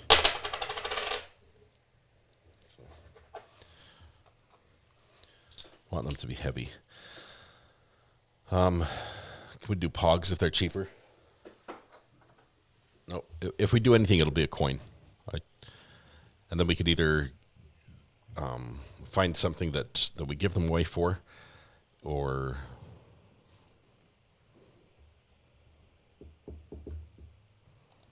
I don't know. The thing is, I couldn't do one like just for the mods, because it would cost $2,000 just for the dye, to have the dye made, and then however much for the coins. So if we make a coin, it's going to be give them to all OGs. I would be broke. The coins cost usually $15 to $20 to make. So. How's the Halloween planning? It's going really well. It's going super well, as a matter of fact. We are, let me turn this down just a tiny bit. I've cranked the volume. I've received some of the supplies already. As a matter of fact, I got 2 300-watt black light LED bulbs, or panels, I guess you call them. They're 8.5 by 11 size, just black light panels. They get super hot really fast, but apparently that's okay because they have like a whole heat cooling element on the back. They are incredibly bright. Do you want to bring it around here? Can you bring in my jackery? So I've got 2 of these massive lights. Let me move over here so I don't hit myself in the head with this. I'm going to turn it on just briefly and blind myself. I'm not sure if it will blind me permanently.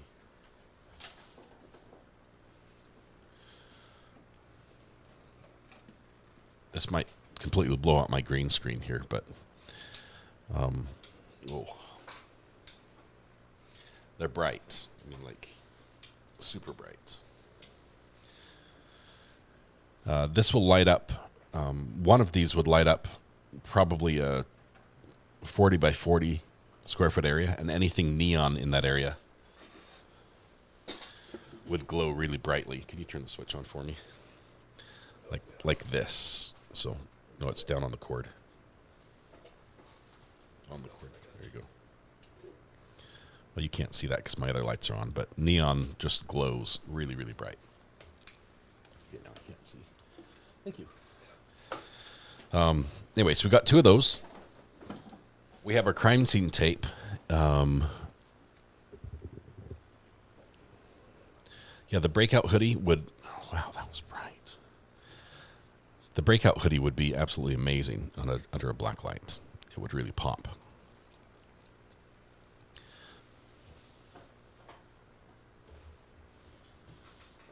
My son happens to be wearing one right now.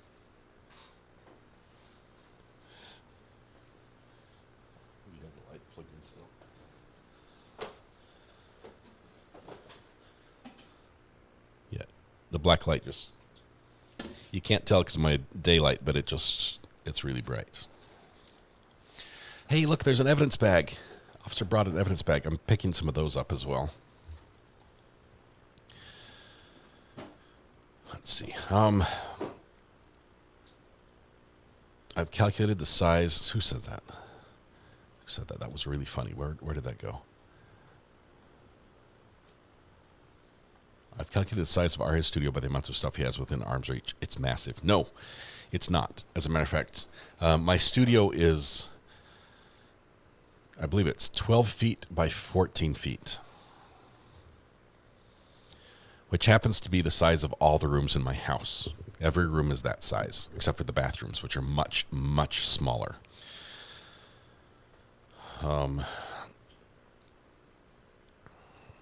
Legal Blonde playing musical chairs. I see there. She's keeping notes.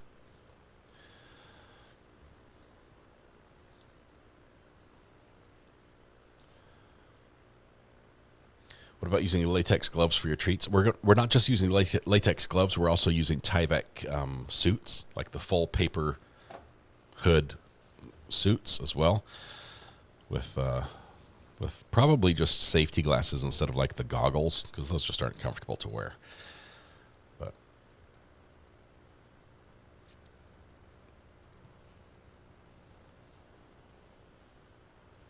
I've got candy.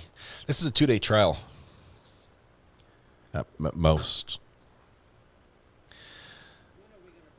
Latex gloves for treat bags are inexpensive. Oh, no, for treat bags, actually, I got a call from, I don't know who sent me this, but International Plastics, I think was the company name. I just purchased 1,000 bags that say biohazard on them. My kids are going to pre-bag all the candy. We expect to have less than 1,000 trick-or-treaters. But we've got over 40 pounds of candy. We might buy a little bit more just to make sure. And it's all going to be pre-bagged in biohazard, so every person gets one bag, a biohazard bag. And we're going to hand them out of an evidence bag. We're going to have a chalk outline on the ground. I have daylight invisible but UV light reactive red paint because my house has, on the deck, it has 2 stone lions, okay, like gold stone lions that sit out there. They were there when I moved here. They're really cool. They're only a couple feet tall. And I'm going to paint their eyes with this red so that when the black lights get turned on, the eyes just pop bright, like blood red, but glowy. So we're going to do that. We're going to do some fun stuff. I've got the sheet for our projector. I ordered the projector. I was going to buy a new one, a little cheap one, but instead I found a used version of something I've used at another event and ordered that from Florida, and it's on its way up. So I have a nice, I think it's like a 2800 lumen projector that will project behind the screen wanted posters using the images of the trick-or-treaters who are walking up our path. I've got that all rigged up. So how much did 40 pounds of candy cost? About $230. Donna. That was at Sam's Club. So last year we had over 600 trick-or-treaters.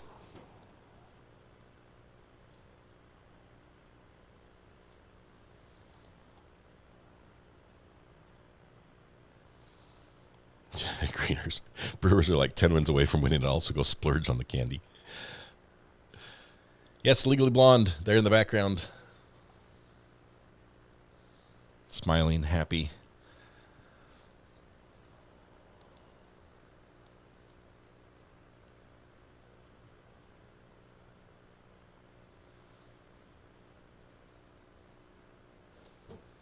I did cut down a big bush in my yard.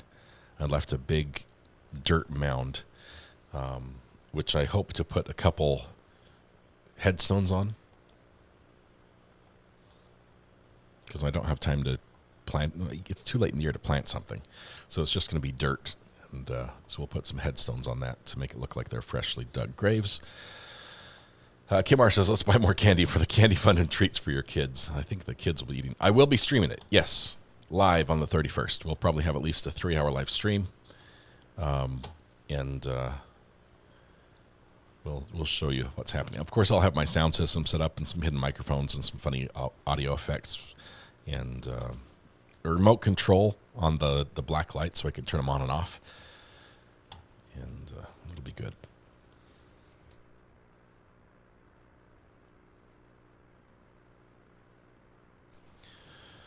All right. Candy bags mean they get more than one piece. Yes, I think we're going to do four per bag.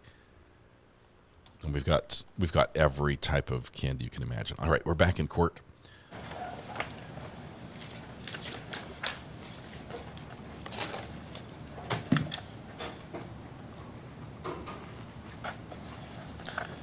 I will be mindful of their privacy. If they want to go in their house, I will not film them.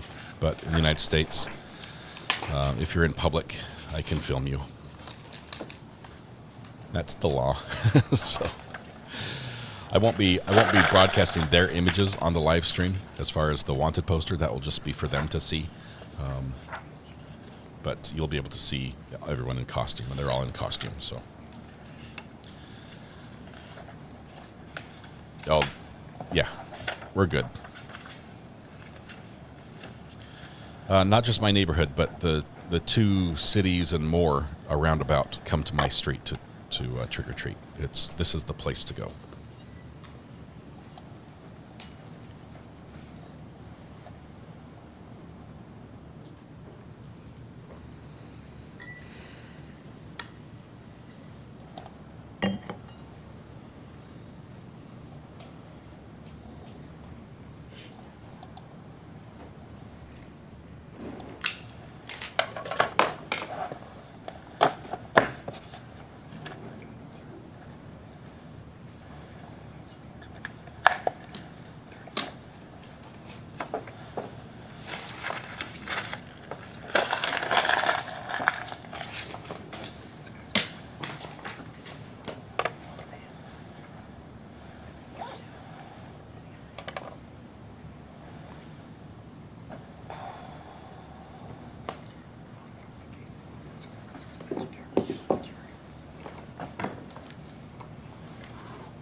We're going to have crime scene tape all around the edges of our grass so people don't walk through our flower beds and trip on the bricks that border our flowers, as they have every other year.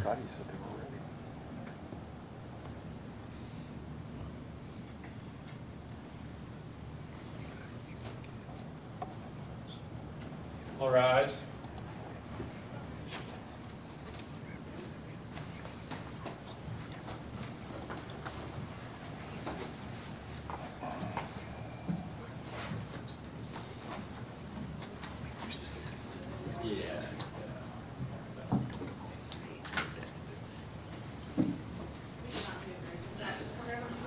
It's all right. We get a lot of practice. We'll be better next time.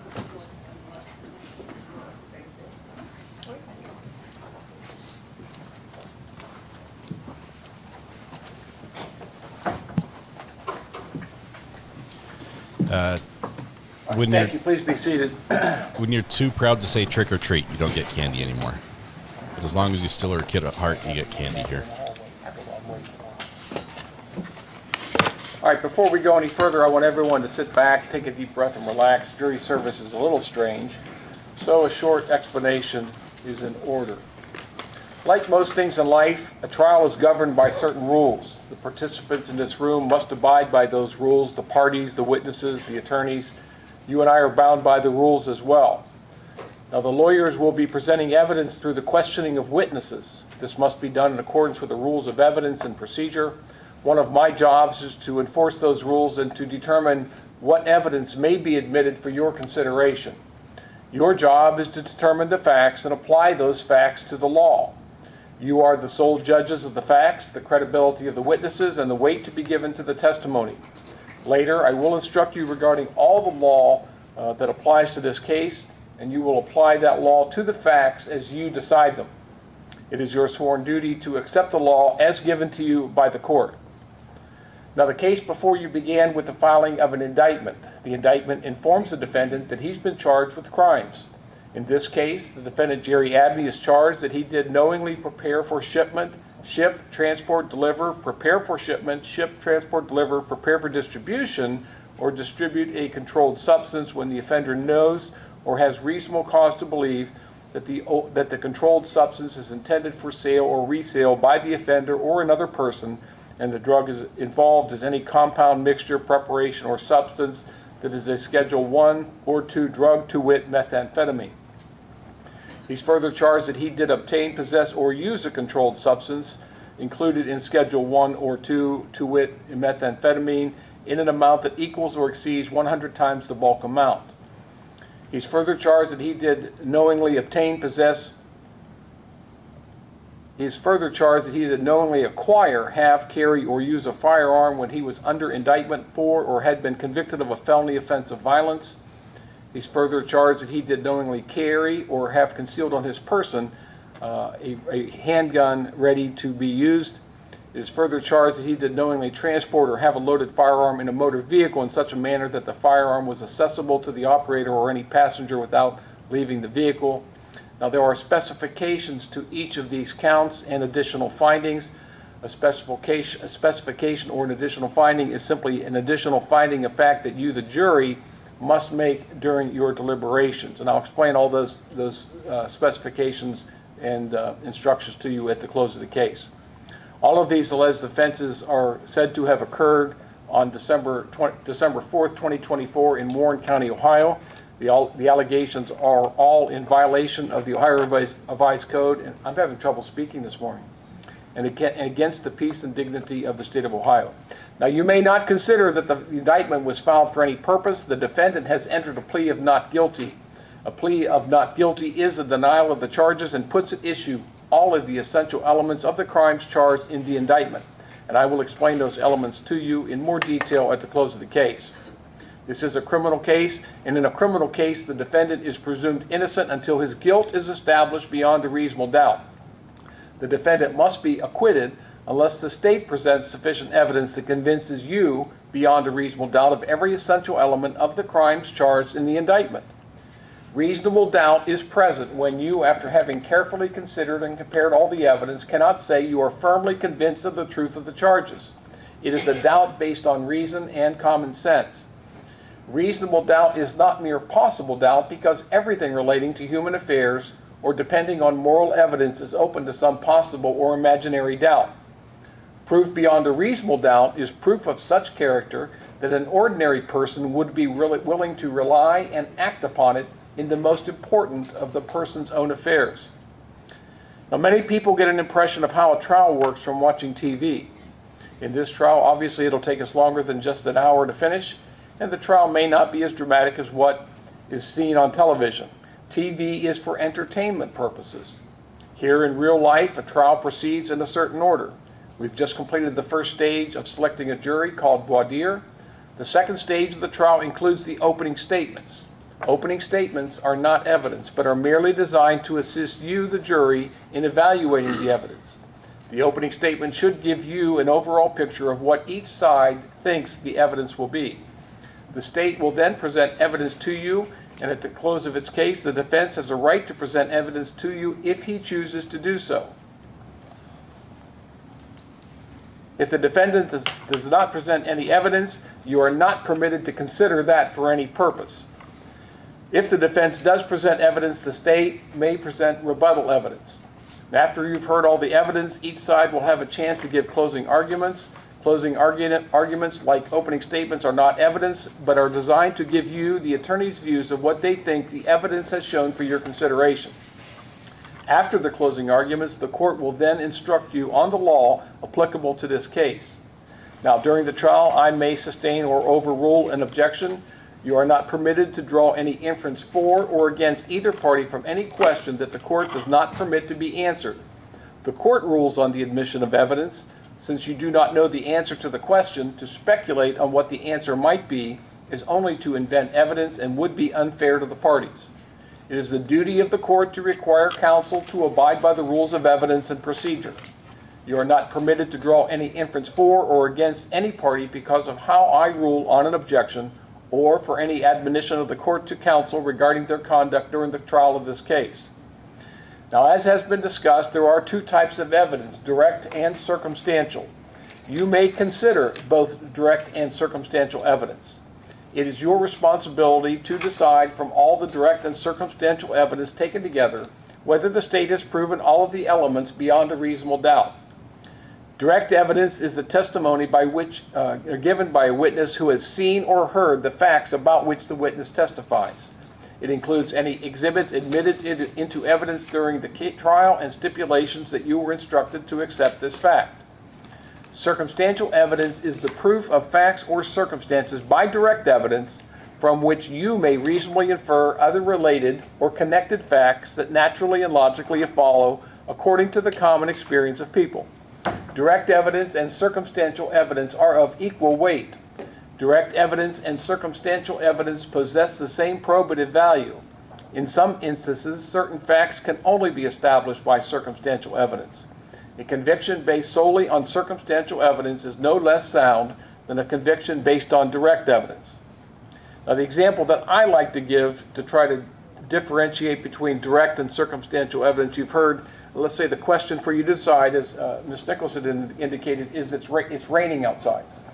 So the evidence that you hear is that the witness testifies that they were looking outside or they were just outside and they testified it's raining outside.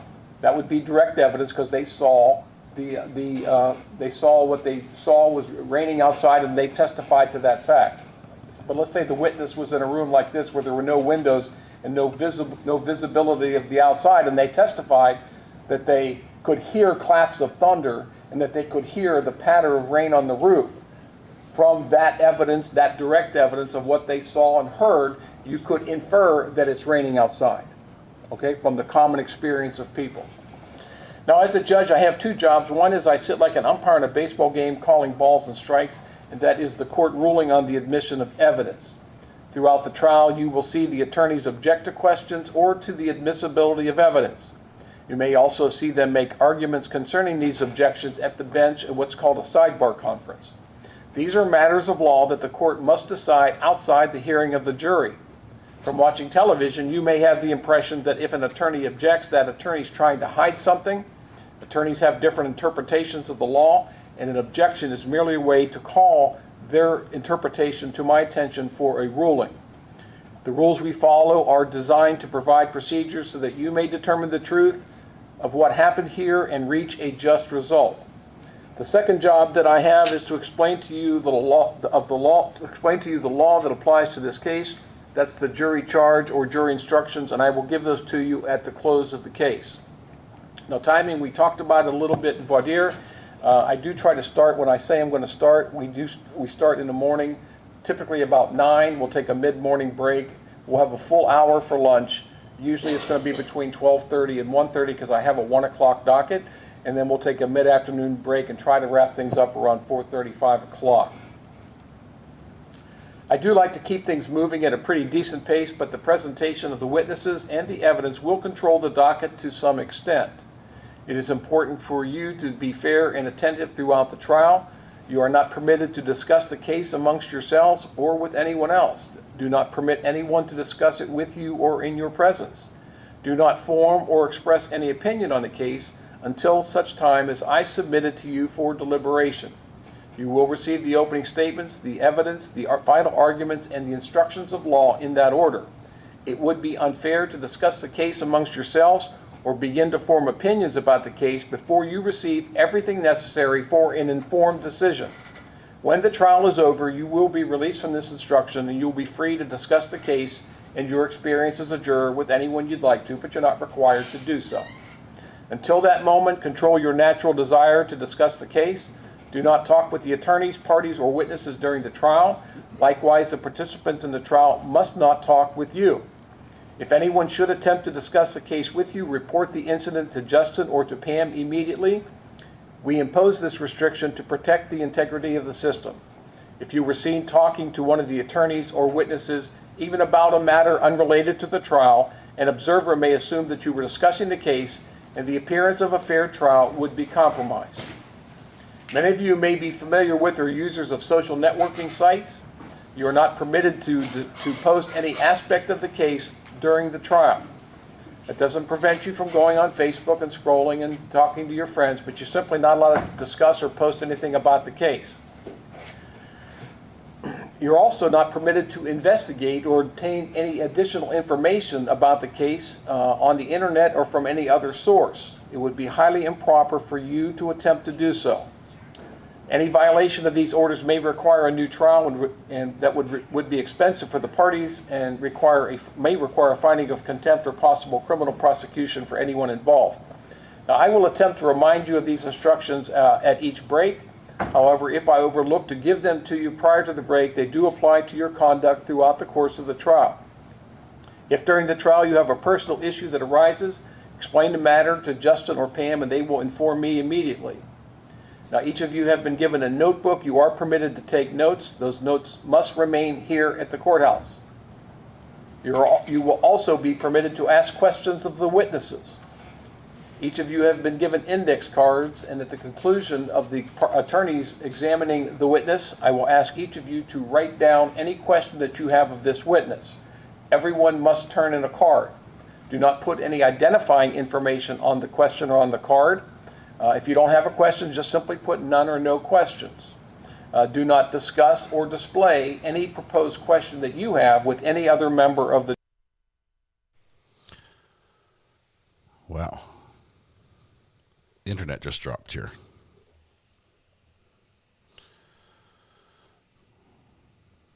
Not asked. It's back. It doesn't mean it was a bad question. It simply means that I have to enforce the rules of evidence. So the court determines what questions to be asked. You're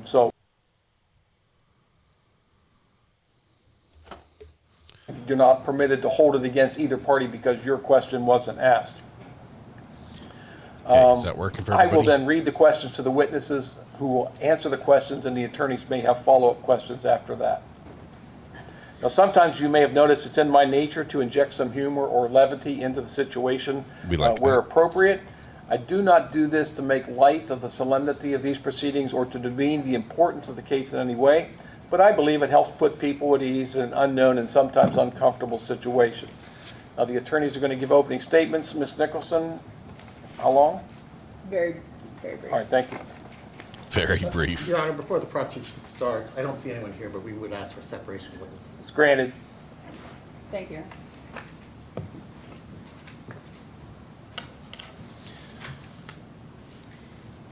Everything in the car is mine, y'all. There's a pound of meth right there. It's mine too.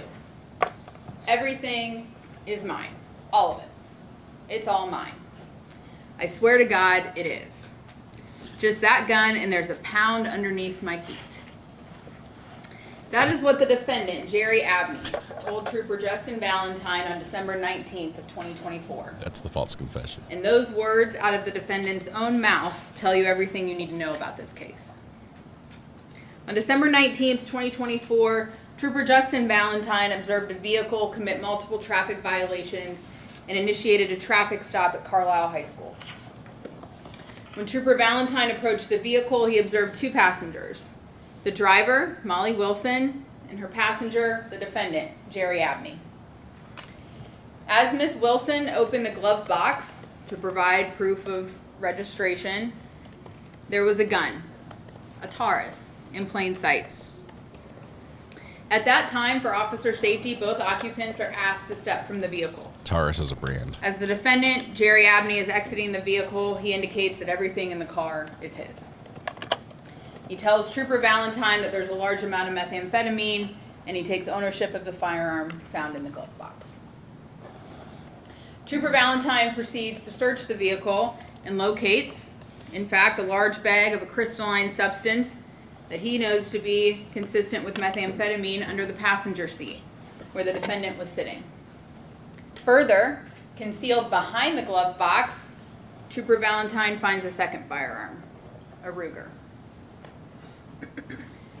Defendant is arrested and taken to the Warren County Sheriff's Office, where he is interviewed by Detective Greg Spannell with the Warren County Drug Task Force. And during the course of that interview, he again tells Detective Spannell that everything in the car belongs to him. He explains he put the firearm in the glove box as they're getting pulled over, that he had forgotten about the one he placed behind the glove box, but that he had put it there to transport it somewhere. And he explained he had just purchased the methamphetamine and was going to sell it. That's what you need to know about this case, ladies and gentlemen.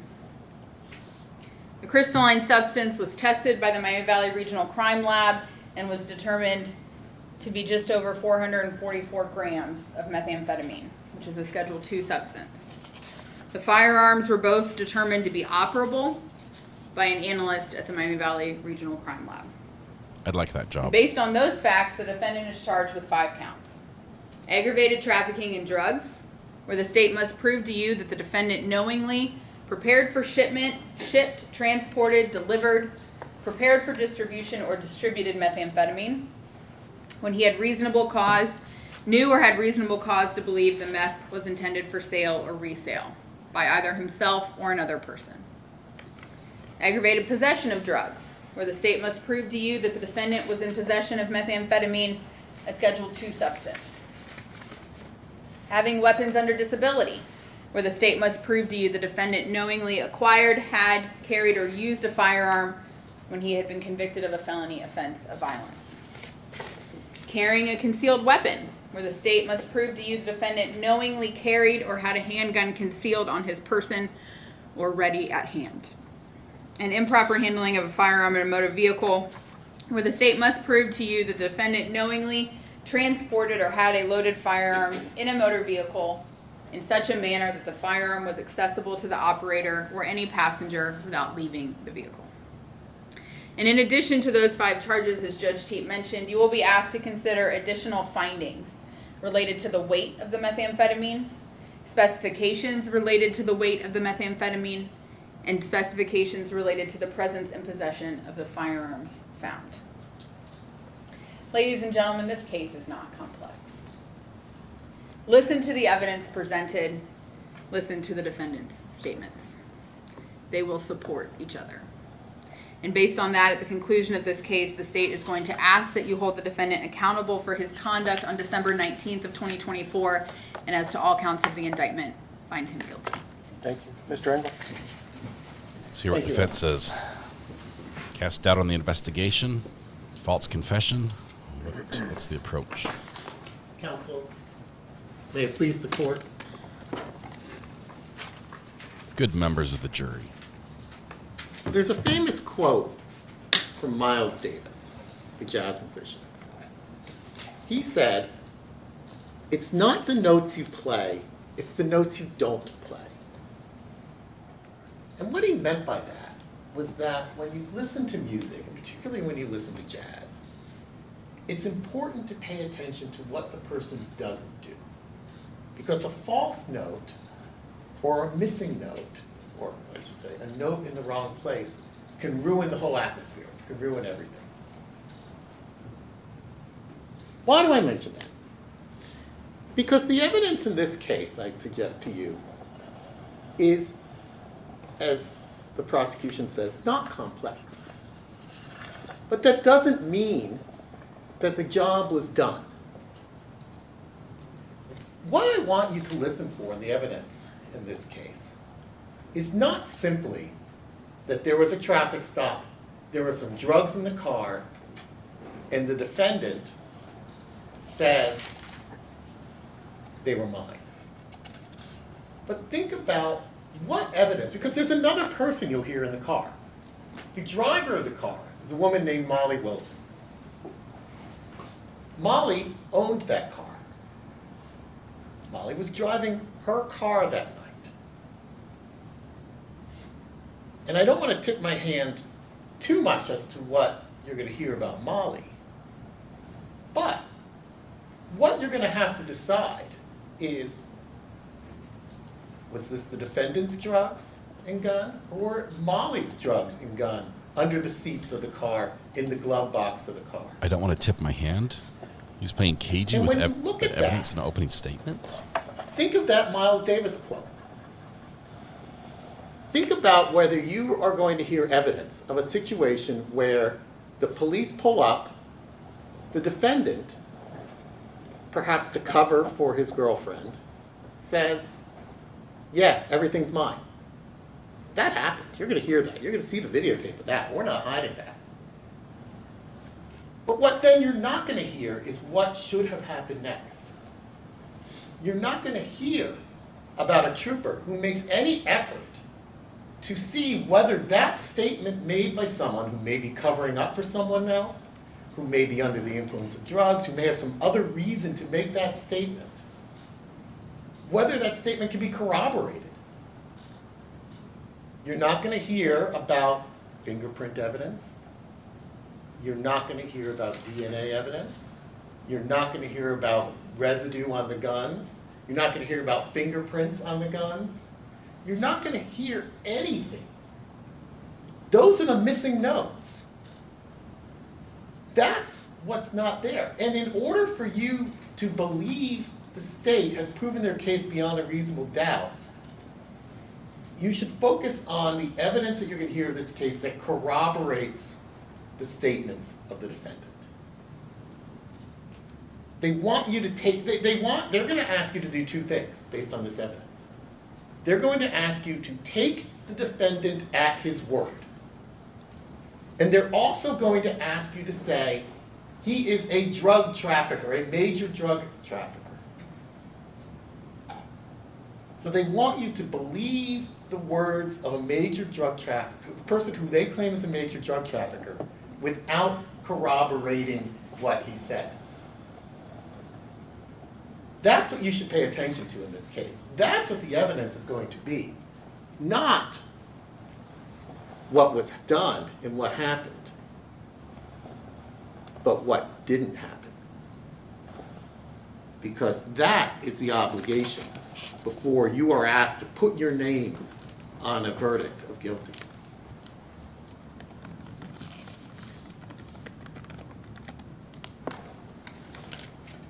So, with that, Mr. Abney expresses his sincere thanks for the attention you're going to pay to this case, to make sure that the state lived up to its obligation of being attentive to all the details you're going to need in this case, and that they didn't just point the finger at someone, assume what they heard was true, and move on. And at the end of the case, when all the evidence is done, I'm going to get a chance to talk to you again. And when I talk to you again, I'm going to ask you to find the defendant not guilty of all the charges here. So thank you. Thank you, Mr. Henkel. Ladies and gentlemen, I'm going to need to take a quick 10-minute break. I have never done this before, and I'm going to tell you why I'm taking a break. So all of you folks and all the folks in the courtroom showed up this morning as they were summoned to do so. A summon is a court order, as you probably are aware. Well, there was one person that decided they were not going to show up. They called in after the fact and decided and gave some. Keep in mind that last week when I got bunches of emails from people saying that they couldn't serve for one reason or another, and I am very generous when I excuse people from jury duty. I don't make people appear if they have some legitimate excuse. But this person decided that they were not going to appear. but they have now shown up. So I need to admonish him on the record. He's Lock been him up. waiting for about 15 minutes so far, so I'm going to bring him in here, I'm going to admonish him, and then I'm going to let him go. But rather than make him wait till another hour or so, I'm going to do it right now. So I'm going to have you return to the jury room for about 10 minutes, and then I will come back in here and begin with the presentation of the state's case. All rise.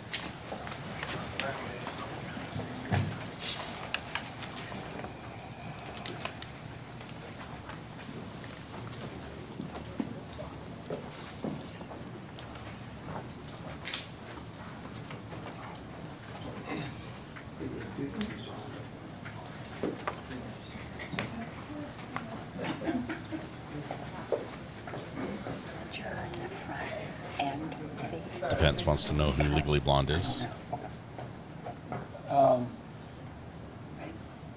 Judge might as well.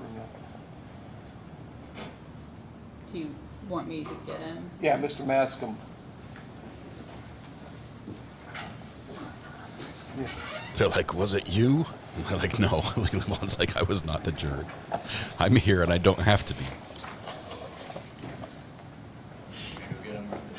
Jennifer wanted to.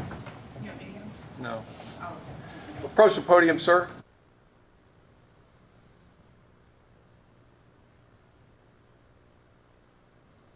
Seriously, you're going to do this off the record?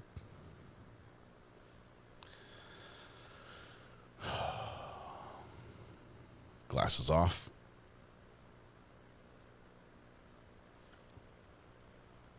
Vacations, physical disabilities, whatever the issue is, I am very generous in granting those excuses prior to trial.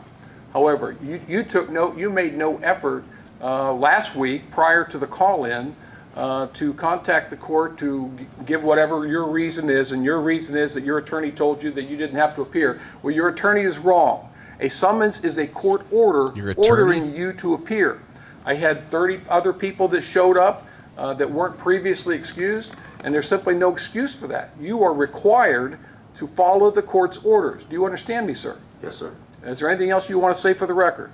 I did try calling Friday when I called in Thursday the 2nd and got the summons.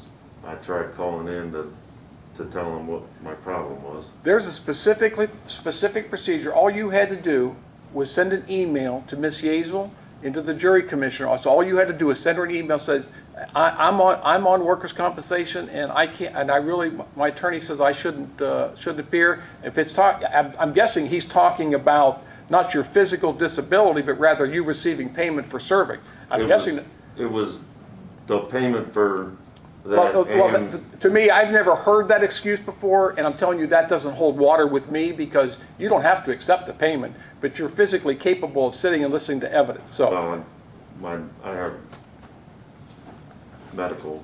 Again, if you have medical issues, all you had to do was send an email in a week ago and say, I can't do this, rather than simply ignore it. You understand the dilemma that it creates for me? If I have people just ignoring my orders and no one showing up for court, then the state and the defendant in this case don't get an opportunity to have a jury trial. So that's why we hold people that once you're summoned, if you want off, you send in an email you request before you're ordered to come in. You understand me? Yes, sir. All right, you're excused.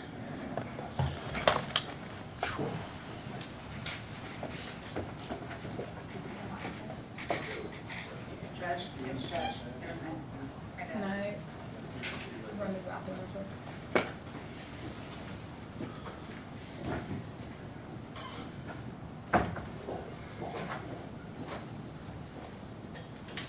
Big yawn from the prosecution investigator.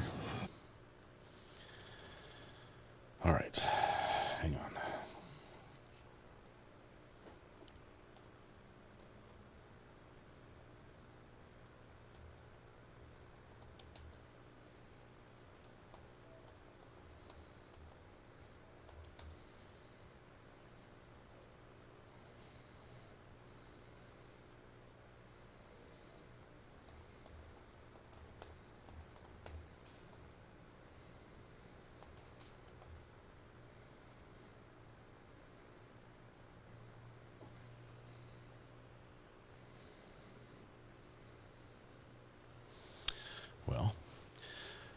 Don't miss your court appearance as a juror. Who consults their attorney about whether or not they should appear for jury duty? And what attorney tells you not to appear? That's more of the question I've got. That was wild. Now, clearly, obviously, he's on workers' comp. He's probably on disability from work. His attorney was maybe telling him that if you show up and work jury duty, but you won't go to work and you're claiming a disability, I think that's what it was, the whole, now you shouldn't do jury duty because that'll screw your workers' comp claim. Yeah, anyway. Crazy. Yes, just a little bit of wow in that one.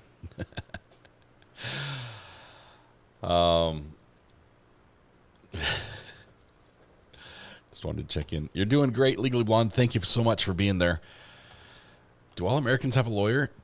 Yeah, it's a birthright thing. No, just kidding.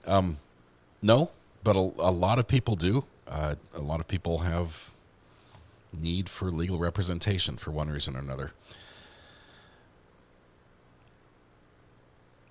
Let's see.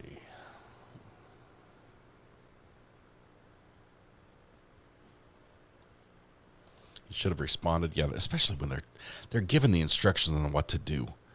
You don't just no-show.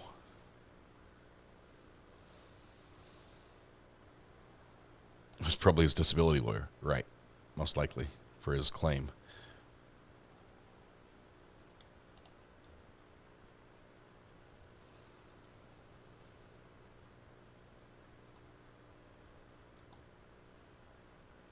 This could be a quick trial as we wait for the judge to cool off a little bit. He was a little frustrated with that juror, but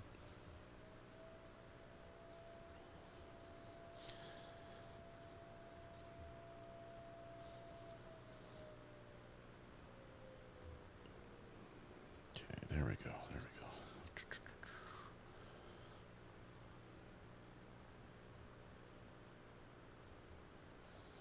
Still trying to get my website thing to work.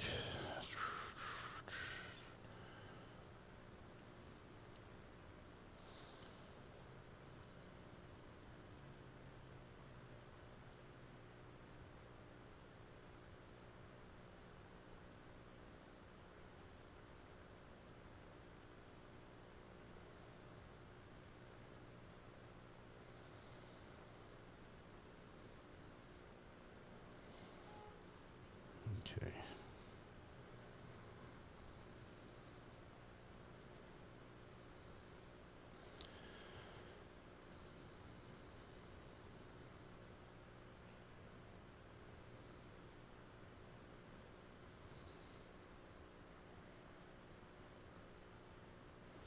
Well,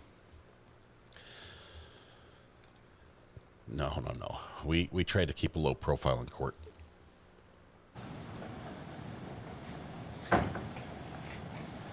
The judge will probably talk to her at some point during trial anyway. So. You still have it on voir dire? I didn't know that you changed it. Do you change it to just regular? Oh, I've never had a jury trial with your judge, so. Never? Never. Usually they change it. Okay. Doesn't matter to me. Okay, that's changed. That's changed. That's how they do it on normal. You guys always keep it on voir dire? Yeah. But I thought you did. Oh, no. Okay. No, just No, normal. just regular, I guess. Because on normal court stuff, you have those all lit up typically. Oh, no. No? No, just the one in the center. Never mind. All rise. Yeah, no banner, no sign, no secret wave at the camera. We just respect the court and observe. I bet the lawyer clarified everything really clearly for him. Get down there.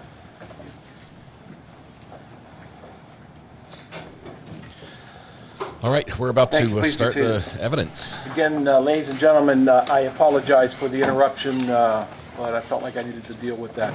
All right, Ms. Nicholson, call your first witness. State will call Trooper Justin Valentine.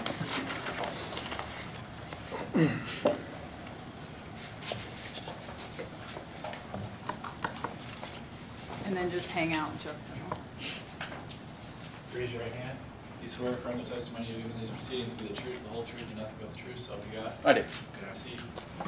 Water if you need it, that's a touchscreen. May I proceed, Your Honor? Please. Could you please state your name, spelling your last name for the record? Yes, it's Justin Valentine, Valentine. And where are you currently employed? I'm a trooper with the Ohio State Highway Patrol. And how long have you been a trooper with the Ohio State Highway Patrol? I started the academy September 30th of 2016, graduated in March of 15, graduated in March of 2016. So about 9 years? 10 years. 10, going on 10 years. Correct. And where are you currently assigned right now as a trooper with the Highway Patrol? I'm assigned to the Criminal Patrol Unit in District 8. What does it mean to be assigned to the Criminal Patrol Unit? I'm a canine handler, so there's our canine handlers and a supervisor are part of the Criminal Patrol Unit. We're part of our drug interdiction team. And you are not currently sitting here before us today in the uniform you would normally be wearing on duty, is that correct? Correct. Why is that? I broke my kneecap during a traffic stop in April this year, so I'm on light duty now. Workers' comp. I would normally wear a kind of a tactical T-shirt with my gun belt and my badge and everything else on it. Your uniform as a trooper, as a canine officer, is different than a standard road patrol trooper, is that correct? Correct, it is. But I want to turn your attention back to December 19th of 2024. Were you on duty that day, assigned to the Criminal Patrol Unit, and in the uniform of the day? Yes.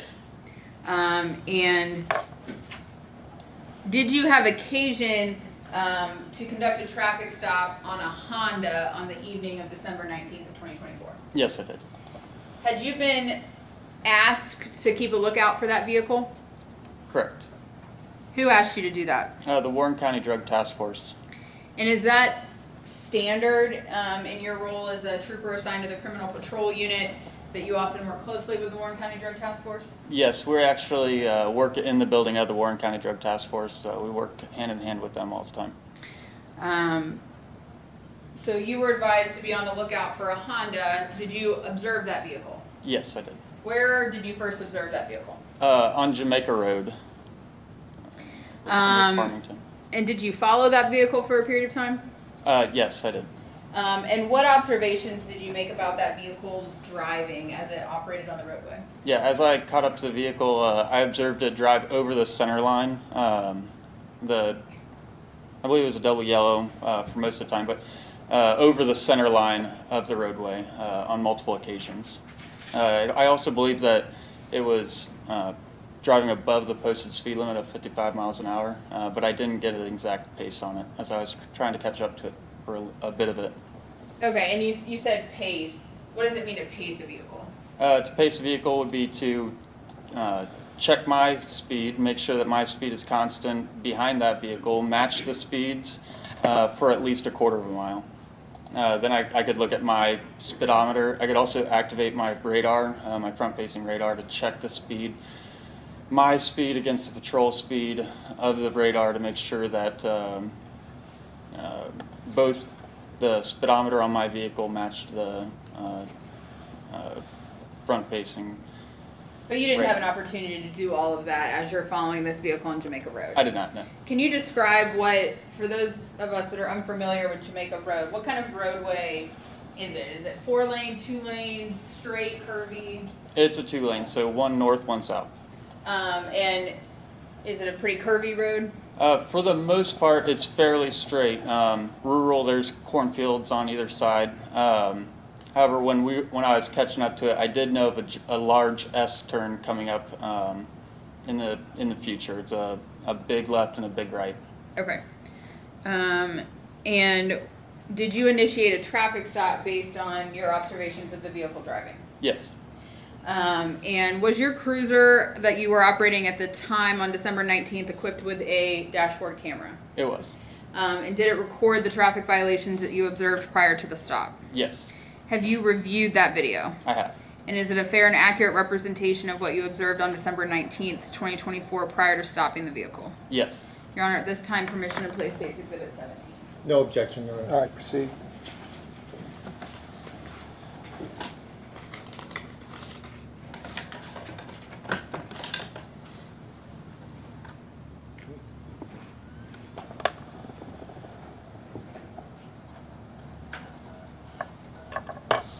See if we get to watch this together. Usually we're able to in this court. Just a heads up, content warning, there may be some language on this. I think we will count the jury questions this time.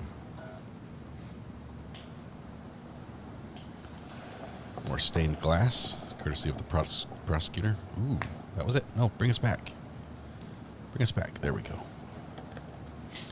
30 seconds of silence. Is this your cruiser video right here? It is. I'm going to start it back over just... He's maintaining good position right so there's now. no sound right now, is that correct? Correct. And what A little close to the vehicle center are we line. looking at? Cross the in front center of you? line. The suspect, the Honda, is directly in front of me.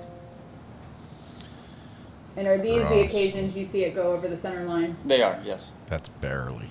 It is going back and forth, sort of ping-ponging.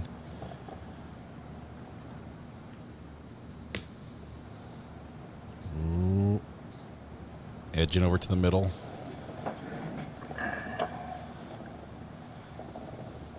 That's all it takes. Can be pulled over now for investigation of DUI. Officer Now, has as probable cause. you're driving right here, is there a good place to initiate a traffic stop? No, there's not. We've got some Christmas lights out. That looks nice. Slows down And for are the these the S curve. curves that you had mentioned? Yes. Navigates them well.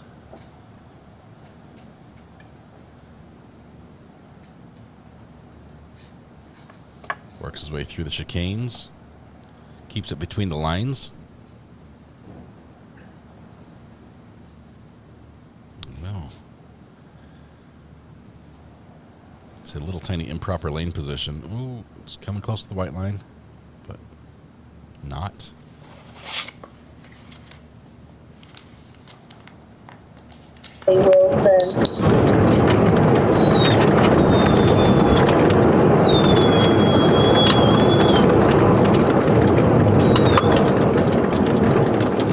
Makes the blue lights flash.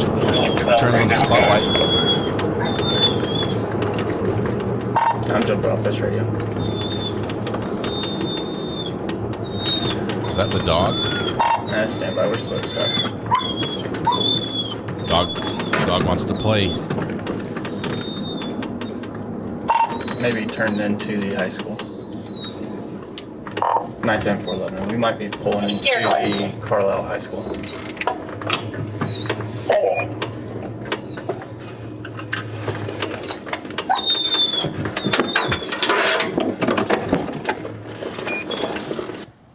So I've paused it at 2:21.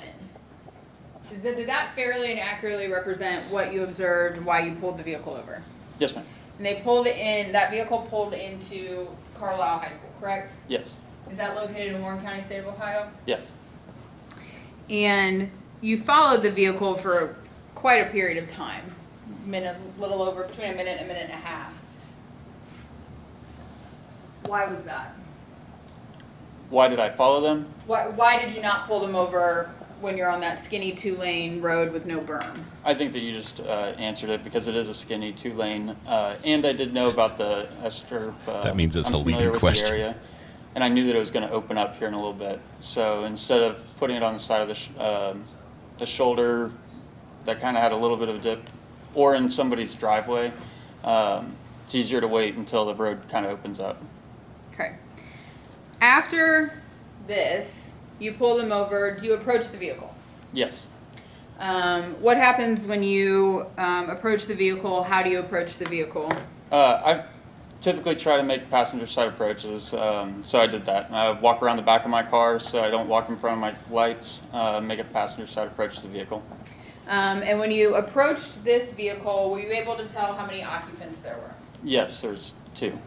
And were you able, at some point during this stop, to identify those occupants? Yes. Who was the driver? Molly Wilson, And who was the passenger? Mr. Abney, Do you see, what's Mr. Abney's first name? Jerry. Do you see Jerry Abney in the courtroom today? Yes. Could you please identify, point him out, something he's wearing? Yeah, Jerry Abney. He's got the light-colored button-up shirt on. Identifying the defendant. Thank you, Your Honor. So when you make a passenger side approach and they roll the window down, what do you do at that point? I asked Miss Wilson for a driver's license. Pretty standard. Yes. Do you ask her for registration? Yeah, then a short conversation asked her for insurance proof and registration. And what happens when you ask Miss Wilson for the registration? She opens up the glove box and begins to reach into the glove box when I observed a handgun in the glove box. And how could you tell, what distinguished it as a handgun? What did you see from your perspective? I could see almost the entire handgun. There was some paperwork in there, but I definitely saw the grip, the pistol grip of the handgun. And from your perspective as a law enforcement officer on a traffic stop, does the fact that there is a handgun in the glove box cause you concern? Yeah, and doubly so when somebody's reaching for it, or for, maybe not for it, but paperwork inside the glove box could be misconstrued as reaching for it. So what do you do at that point? What's kind of your standard practice when you see a firearm in plain sight in a vehicle? Yeah, I'm still trying to keep the mood down, so I tell her to get her hands out of the glove box right away. But we've already made a bit of a rapport, talked for a second, and then I ask if I can grab it out of the car. And did you remove it out of the vehicle? Yes, I did. What happened next? I put it on top of the car, and I asked Deputy Bill Meyer was there with me. I asked him to. I asked Molly to get out of the vehicle with him because he was on the driver's side at that point. Okay. Did you ask the defendant to step out of the vehicle? Yes. Did everybody comply with those commands? Yes, it did. Does the defendant say anything as he's getting out of the vehicle? Right. As he's getting out of the vehicle, as you said earlier, he said everything in the vehicle's mine, the gun, and that there's a pound of meth at my feet. Had you asked him if anything was in the vehicle yet? I didn't. It was a random utterance. So what did you do based on his statements? At that point, I placed him in handcuffs, and then I tried to read him his Miranda rights. Can we watch it? And at that point, did he continue to maintain that everything in the vehicle was his? He did, multiple times. Did he continue to make statements to you after you Mirandized him? Yes.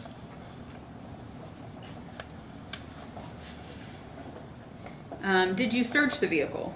I did. Why did you search the vehicle? Because of the contraband that he stated was in the vehicle, as well as the firearm that was in the glove box. And what, if anything, did you locate upon your search of the vehicle? Like he said there was a bag of meth, approximately a pound bag of meth at his feet, which just underneath the passenger seat was a grocery bag that contained a large Ziploc bag of a crystal-like substance, which through my training experience I could identify as methamphetamine. Okay. Firearms. And did you find anything else in the vehicle as you searched it? Right, the one firearm that was in the glove box, and then after further searching, found another firearm. When you drop the glove box down, there was another firearm concealed behind it. So, and we'll see it here in a minute in your video, but when you say drop the glove box down, what does that mean? It's a common concealment area for things, any void space in the vehicle.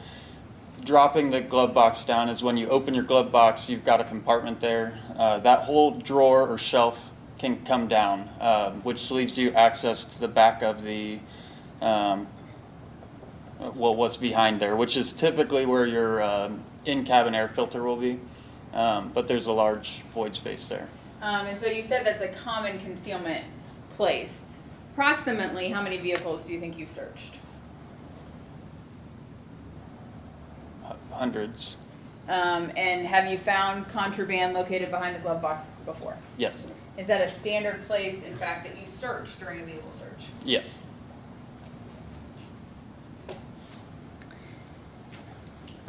All right, so I'm going to show you what's been marked as State's Exhibits 1 through 5.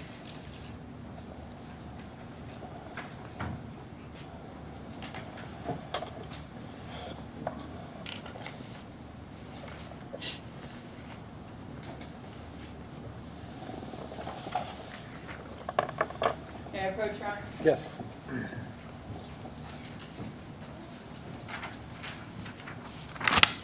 I'm going to ask you to take a look at these and just generally tell me if you recognize what's depicted in those photographs.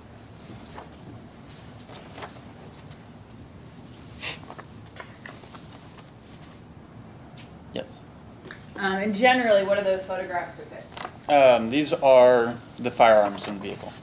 And is that the firearm from the glove box? Yes, And No. are those fair and accurate representations of the firearm that was found in the glove box? yes.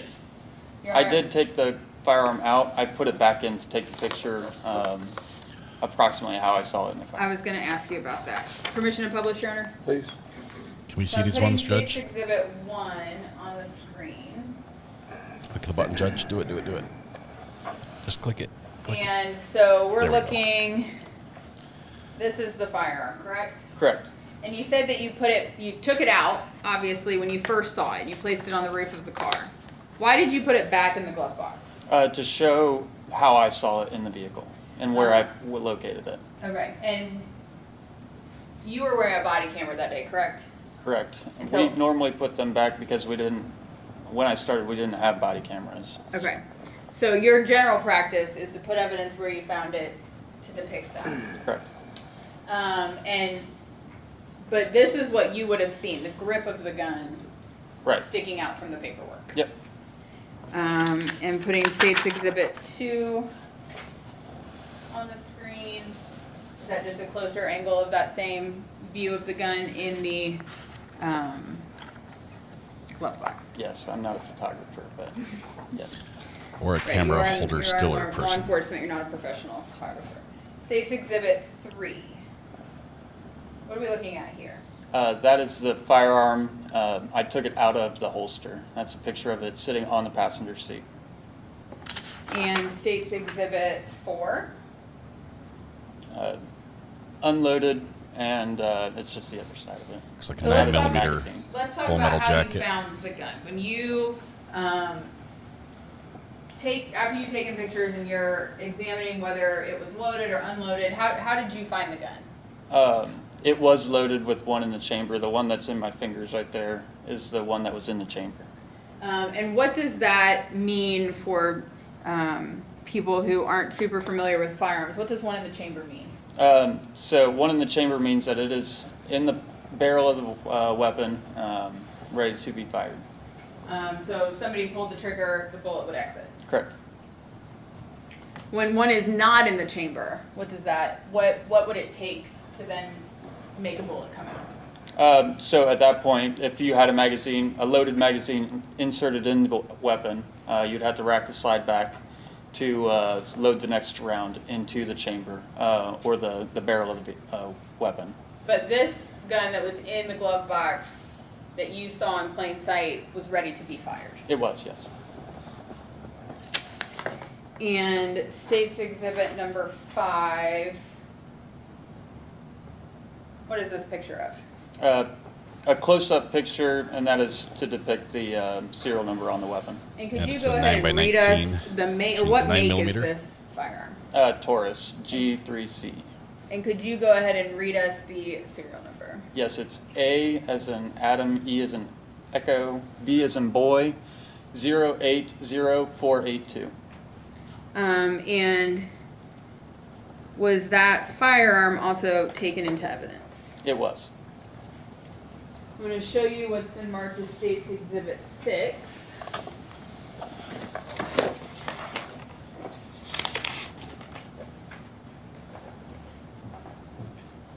We have scissors, Your Honor.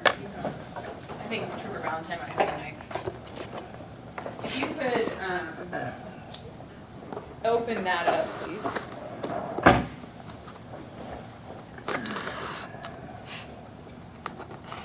To be fair, you are not the one that packaged the firearm into that box, correct? Correct. He's just got a knife he whips out of his pocket. It's not a duty knife, it's just a carry knife. And could you please hold up the firearm that's in that box? It is empty, but And is that the firearm that you located in the glove box on December 19th of 2024? yes, it is. And is the magazine in there? Yes. You can see the markings on the bottom are consistent with one of the pictures. Okay, and is that magazine loaded? No, not currently. Not currently. Are there bullets in there? No. Was it loaded at the time of this incident? Yes, it was. And does that serial number match the serial number of the firearm that you found? AEB080482, yes. And is that in the same or substantially similar condition as to when you recovered it? Correct, it is. Okay. Close that box up.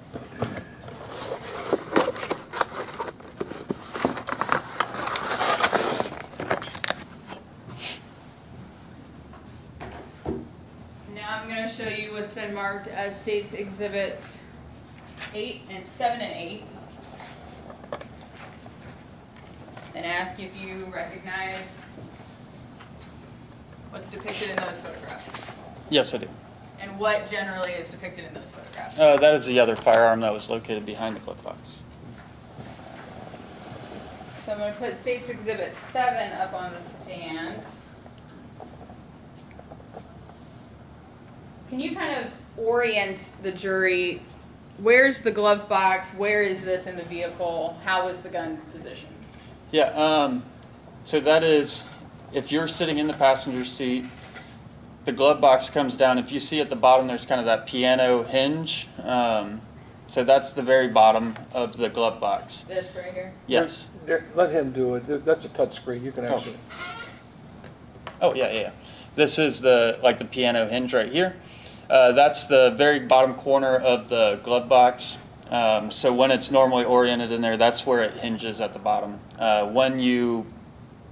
I believe this one is, you push in 2 tabs, it drops right down. This is your in-cabin air filter.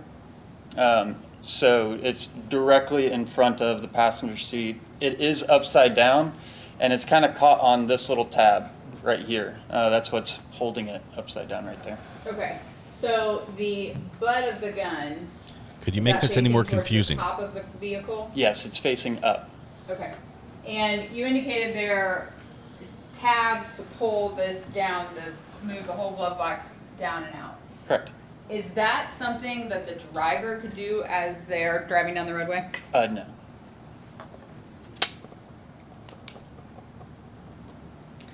And State's Exhibit number 8. There's a What are we Ruger. looking at here? Ruger LCP. That is a close-up of the weapon outside of the holster. And was That a this 380? Also taken into evidence? Yes, it was. And I know it's a little bit hard to see, but is the serial number depicted in this photograph? Not very well, but yes. Can you circle it for the jury? Just Yep, that's okay. I'm going to show you what's been marked as State's Exhibit 9.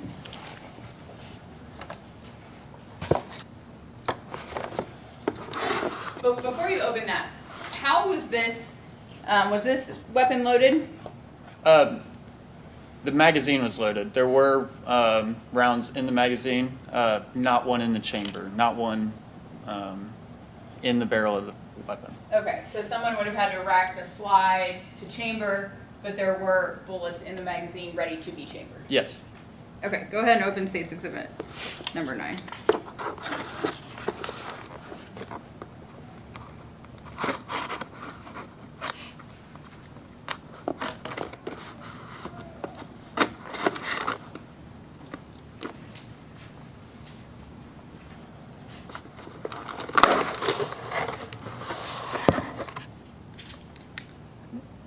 you please hold that up for the jury?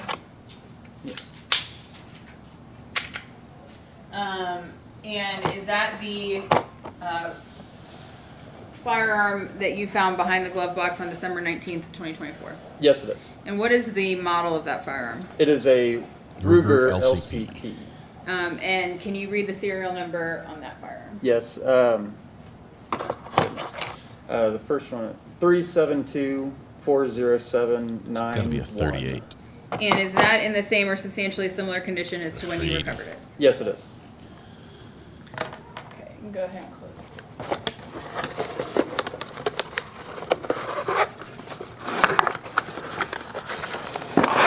Is it a 380 BM? It looks like a pretty narrow single stack Now I'm going to show you what's been marked as States Exhibits magazine. 11, 12, and 13.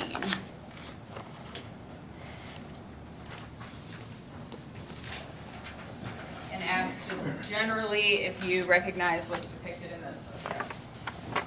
Yes.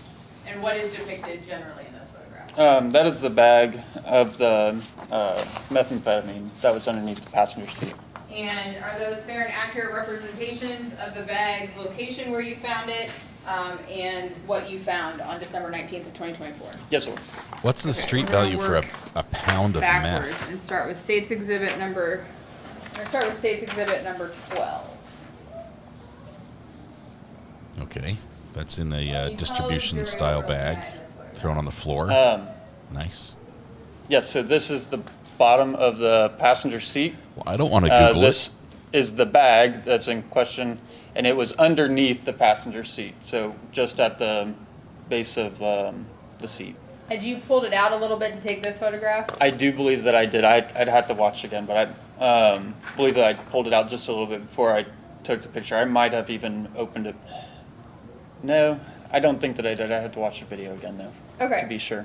And this is States Exhibit number 13. Is that just a closer view? Yeah, that's Like a a straight tablet up and down there down as view. well. Okay, so go ahead and orient the jury again. Yeah, Where are we at? this is the bottom of the seat, passenger seat, floorboard, and then it is on the floorboard right here at his feet. Okay. And so if you were sitting in the passenger seat looking down, you would see this. Yes. Was it this far out, or was it concealed under the seat when you first found it? I think it was under the seat further. Yep. Okay. And States Exhibit number 11. Wow. What is in that picture? Crystals. Untied the bag, opened it up, and that is the Ziploc baggie containing the crystal substance. Okay, and you testified earlier that based on your training and experience, you were familiar that this was suspected to be methamphetamine. Yes. Have you come across methamphetamine in traffic stops and investigations previously? Yes, I have.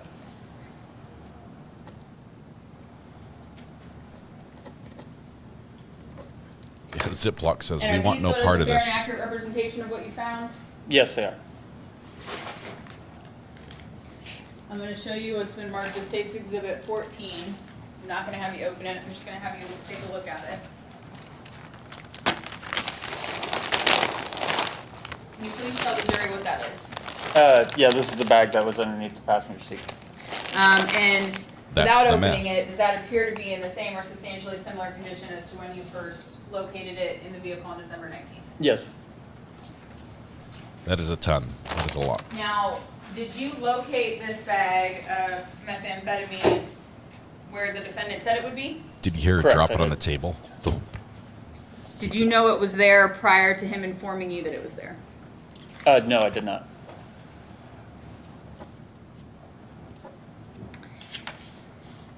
And do you wear a body-worn camera as a part of your uniform? I do, yes. Typically, where does it sit on your body? I have a mount. I normally put it directly on like the third button down of my shirt. And was it operational and functioning properly on December 19th of 2024? It was, yes. And did it record your interactions with the defendant? Yes, Have you had an opportunity to review that video? I have. Is it a fair and accurate representation of what occurred on December 19th of 2024? Yes. Your Honor, at this time, permission to place State's Exhibit number 18. Go ahead. All right, body cam footage now.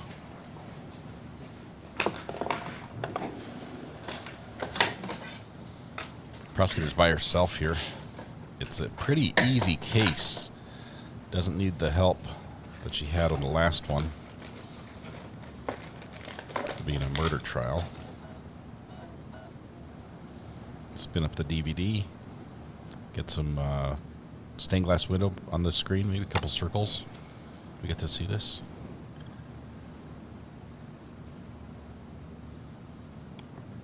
There we go. New stained glass image. I think she likes stained glass. There we go.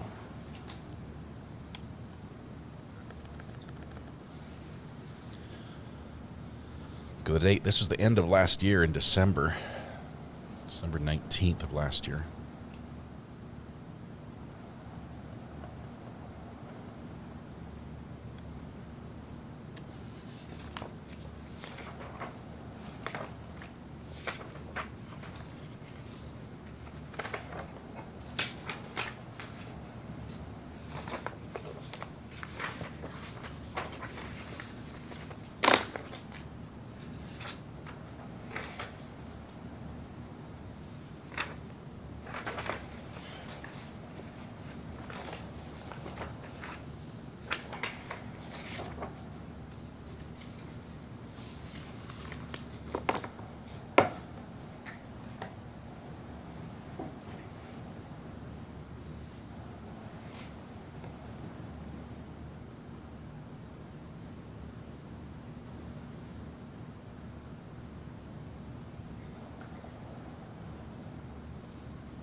This is the body camera footage that we're seeing while he was driving behind the vehicle. So we're going to wait for him to make the stop here. Lights on, seatbelt off, pulls over, puts it in park.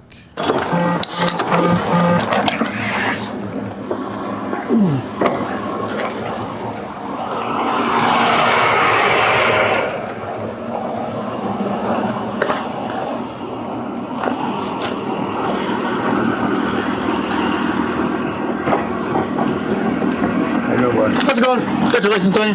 This window's kind of a bit messed up. All messed up? Yeah. I got you. Hey, did you chew on this thing? The ball went on top of my car and drove off, and it landed in the road, and by the time I got back to it, it got ran over. I got you. Just all cracked up. Yeah. Reason I stopped you back there on Jamaica, you drove over onto the center line a couple times. Some we see like impaired drivers and stuff. You happen to have your proof of insurance and registration on you? Yeah. Hang on. Get hands out of there. Take your hands out of there. Don't start reaching towards guns, right? You mind if I take this right here? Not your gun? Alright. Well, there is a gun in there, so. Can you just step out real fast? Yeah. You have a gun on you? I just showed it to the party. It's about. Just when you start reaching into the glove box and there's a gun right there, we're gonna. Okay, here come. I'm just gonna pay it down. No drugs, guns on me.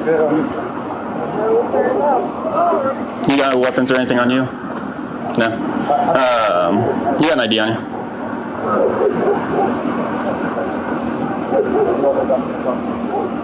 Dog's getting excited.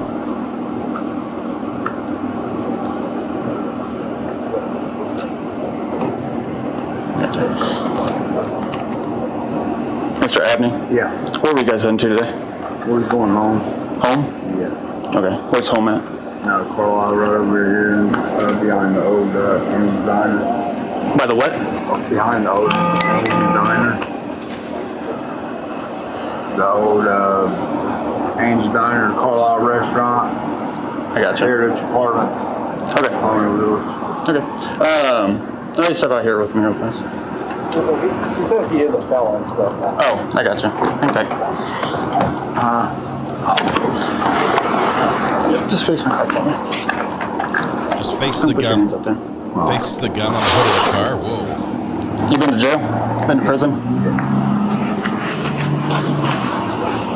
What'd you go to prison for? Everything in the car is mine, y'all. Everything in it? Yeah. What all is it? That gun's mine. And Hang on. Hang on. All right. Let's talk to you for a second. There's a pound of meth right there is mine, too. There's a pound of meth that's mine. She ain't have nothing to do with nothing. And that might be off the offer. That's a pretty big adventure.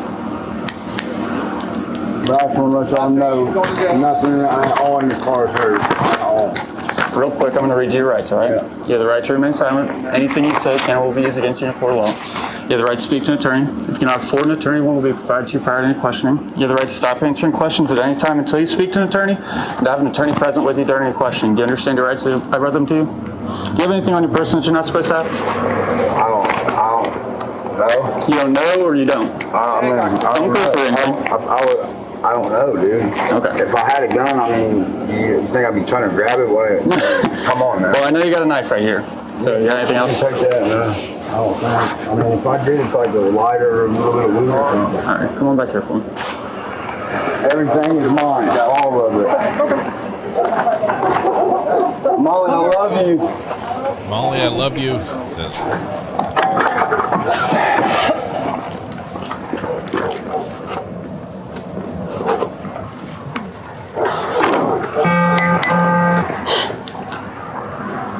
Stand right here for me.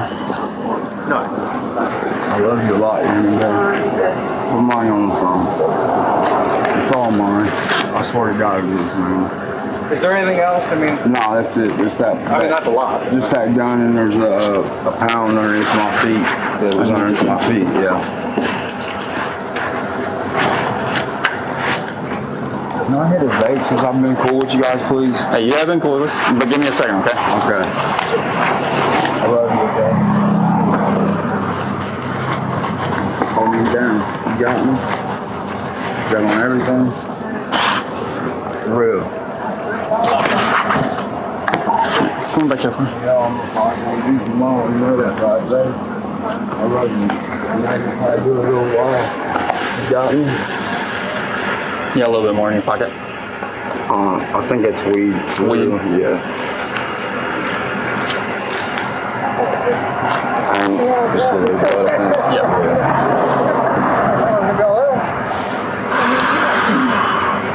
Somebody set me up, man. Set you up? How'd y'all know? What's that? How'd y'all know? Somebody set us up, didn't they? No. They must have just picked it up. $10,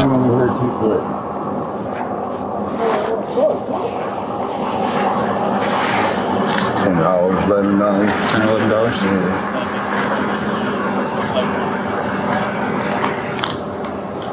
I'm putting that, hey, right there. You can straighten it. No, we'll talk about it. I hear you. I just don't want you to think that I'm taking in your mouth. No. I mean, I got like 3 or 4 cameras, but... 1984 checkup. I'm okay. That says on scene. We'll help you out in 24 hours. Straight to for me. You can give me 20. What's that? All right, go ahead and take a seat for me over here. Would you let me hit that back on top of the car, please, sir? Give me a minute. Baby, I love you. Put money on the phone and sit down, but keep your feet out here. Okay. I'm gonna take your shoes real quick.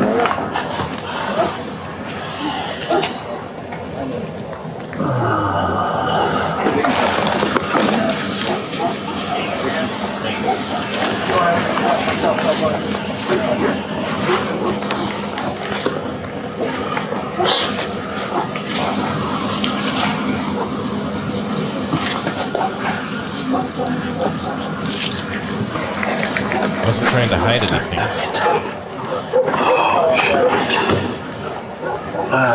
Hey, you turn that heat up just a little bit for me, too? Heat in here? Yeah. Yeah. And the vape, please, let me hit that vape. Give me a minute. I'll go grab it. All right.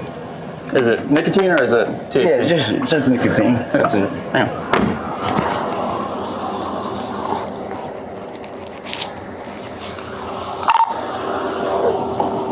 He did have a weapon in front of him, and they say that there's a pound of meth under his feet.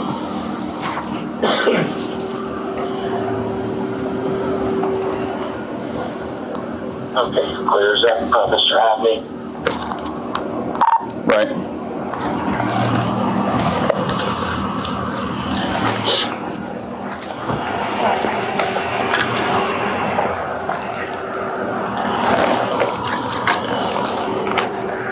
You may find a female officer for her. Okay. Do you want me to? I can. Either way, I know that we don't have one right now. I mean, we might have one somewhere there. Sheriff. Highway Patrol made the stop. Sheriff supporting. I'm gonna grab a camera.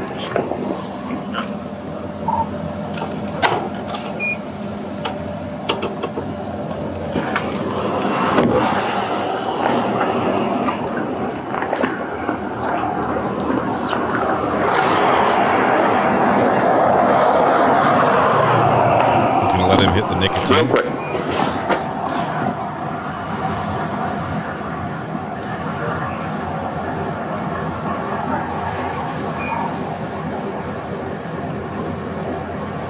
Holy cow, dude.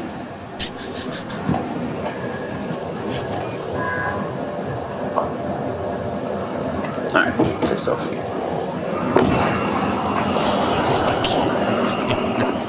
You're a Yes, he's been cool.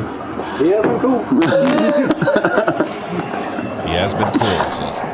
Well, she reached into the glove box and there's the butt of the gun right there, and I'm like,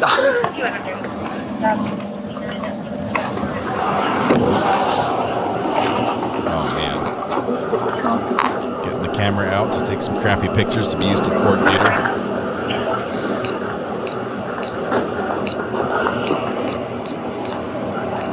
Thank you, copy.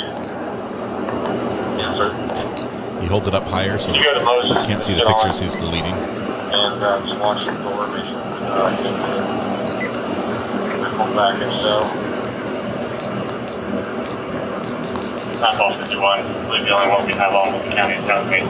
Halsey, can you go to the sheriff's office or I'll put this back in. take them back to the sheriff's office and get under here and do it smell? Yes, sir.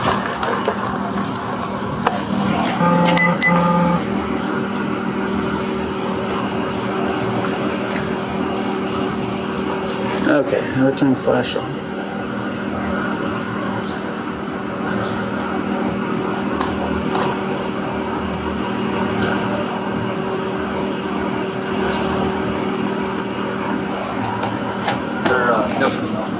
Okay. I'll ask, maybe Franklin has one. They don't. I checked with them. Nobody. That's the first place I thought. You think German Township? No. They have 10 people. I'll ask. Just gotta switch to the right radio. 1984 Lebanon. 1984. Could you check the area for a female officer? Possibly Germantown PD. The deputy already checked most people in Warren County.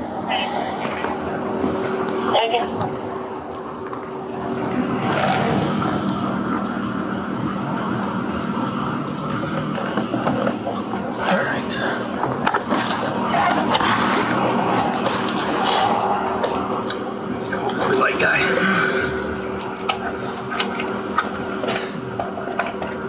Maybe.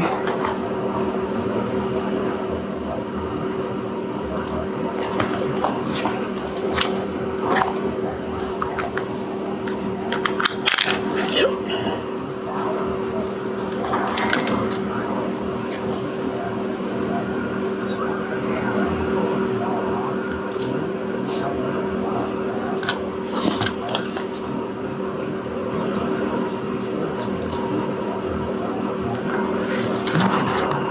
Nineteen 411 break for 61. This is a long video.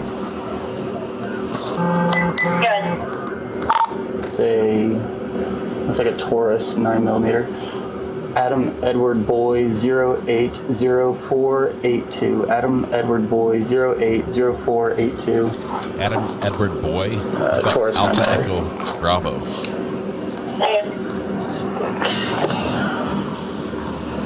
As I am, welcome 17 months.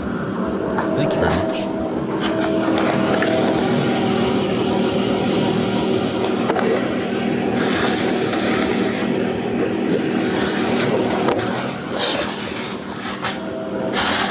What the? What is this?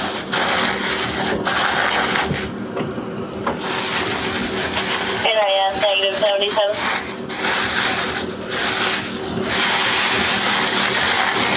Good job.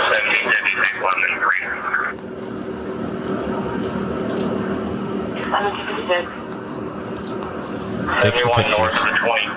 Who's sending that to them? Sam 793-367. Sam 793-367, Ohio 10. Looks like a dog chewed on this one. Or like you slid on the beam then or That could be it. I don't know. A lot.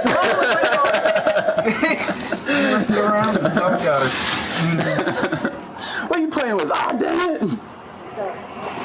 2024 Chevy. I'm assuming they will. I'll make sure with them. Fired. December 2024 to 20.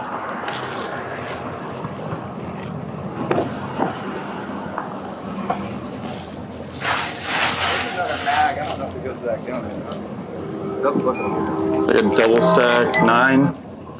Double stack 9. Kind of, but not really. Maybe it could, but we'll see.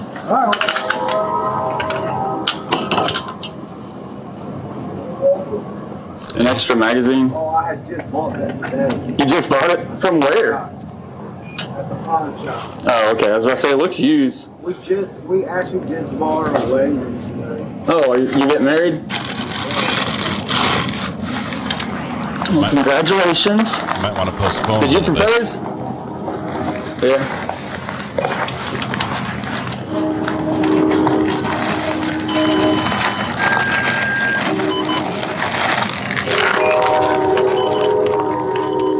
Ooh, we get the rare train ASMR as well.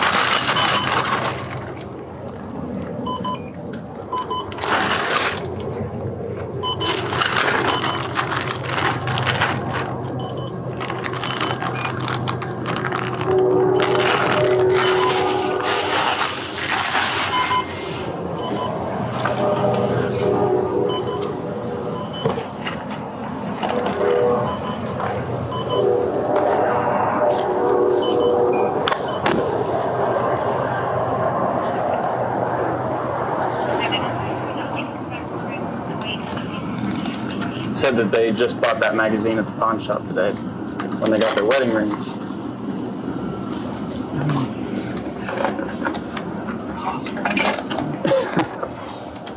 See 2 unfinished Mountain Dews.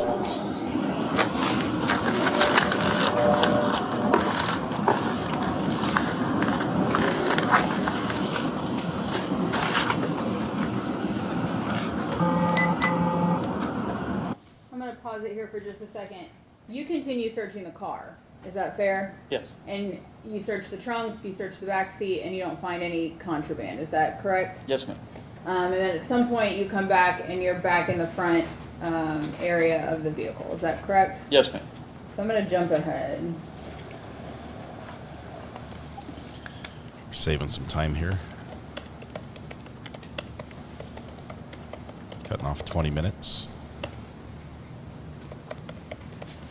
I'm gonna jump ahead to 29 minutes approximately from 17. Oh, yeah. Let's see what I'm putting it up in the car, okay? Put it in the car? Yeah. Okay.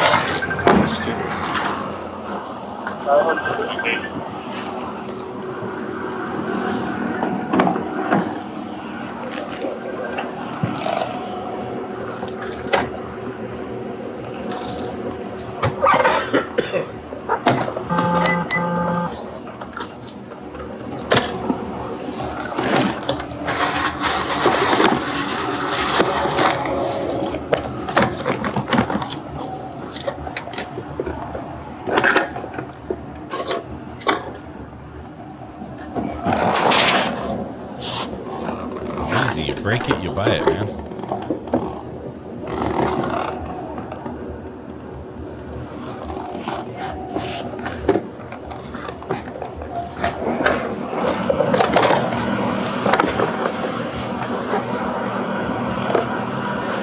Hey, there's another gun.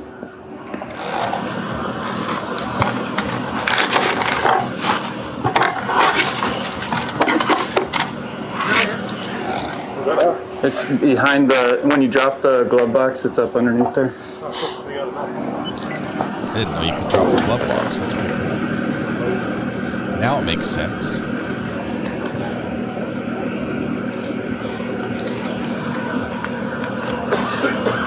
So like, okay.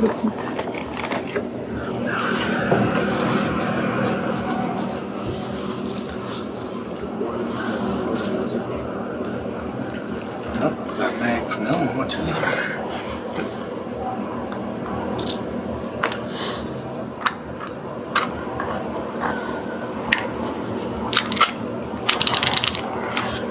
Oh, this one didn't have one in the chamber at least. Just cock it back. It should lock. Say, clear. Clear. 19 Lock for by 11, itself. for You're another pushing, 61. you're pushing the decock. The release. 1984, go ahead. A Ruger 9mm 372 40791. 372 40791. Okay. It won't lock to the rear, but it's clear. Just by itself like that? It was in this magazine. It was in this with 2 rounds in this magazine, none in the chamber. Okay. You just grab it with your hands. You just grabbed it. I'm stopping at about 32. You didn't find anything else in the vehicle, is that correct? No, ma'am.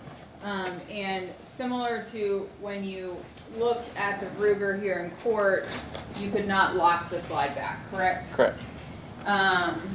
What would Mr. Abney, well, before I get to that, is that a fair and accurate representation of what you did on December 19th, 2024 in the statements that were made to you? Yes.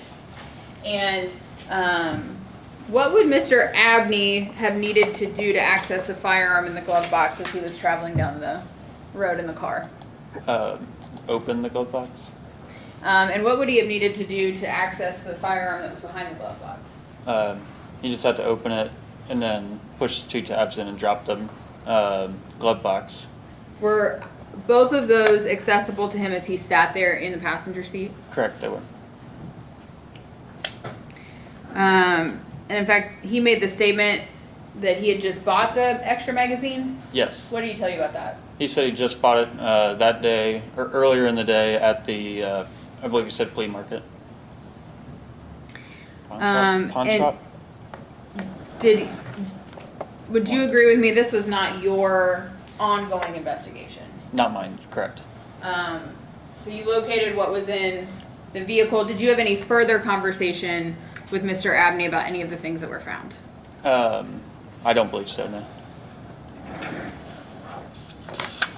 Did you transport Mr. Abney to the Warren County Sheriff's Office after you were done at this scene? Yes, And was he then later interviewed by somebody other than yourself? correct. Detectives at the Warren County Drug Task Force interviewed him there.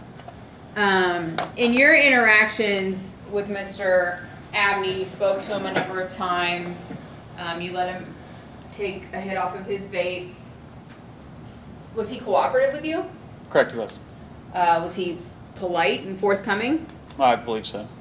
Have you ever dealt with any individuals that you believe to be under the influence I of have. drugs or alcohol? Right, I have.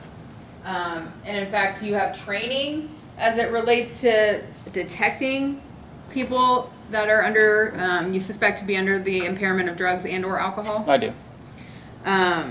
Did you believe Mr. Abney to be under the influence of anything as you were speaking with him?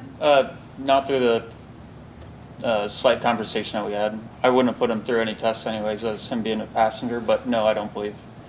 He was responsive to your questions? Absolutely. He seemed oriented to where he was and what was going on? Yeah.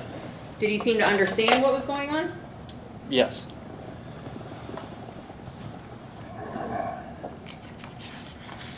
If I could have just a moment, Your Honor. Yes.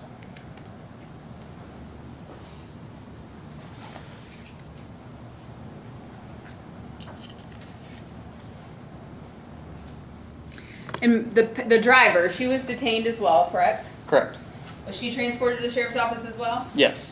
And I know we saw you pat down Mr. Abney, and then there was a lengthy conversation about whether there was a female officer for Miss Wilson. Was she eventually patted down? Yes, she was searched. Germantown PD did have a female, which doesn't stop us. I can search a female, but if there's one in the area, then might as well have her come out and do it. But as it pertains to what you did on the stop, Miss Wilson was treated no differently than Mr. Abney, correct? Correct.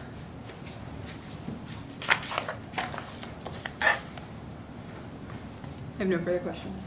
All right, ladies and gentlemen, we will break for lunch. It is now 12:20, so we will break until 1:20.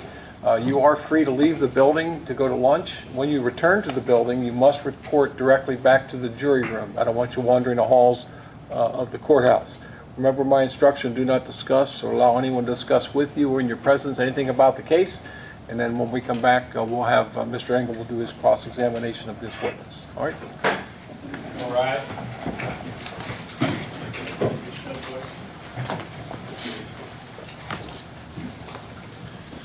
All right. I've been working on some merchandise stuff while we've been listening to court here. So, can't get a pet jacket, but I have worked on a dog bandana. I'm just hoping that transfers properly.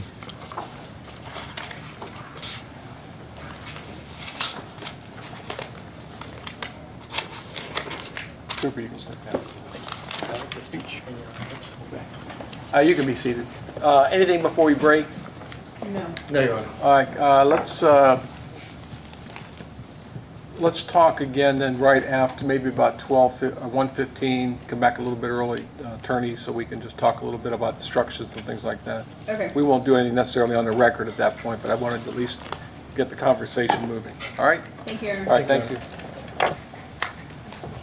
Here are this is my exhibit.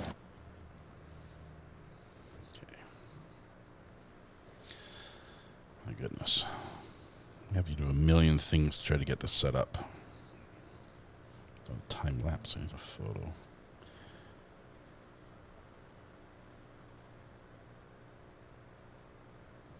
Okay. All right.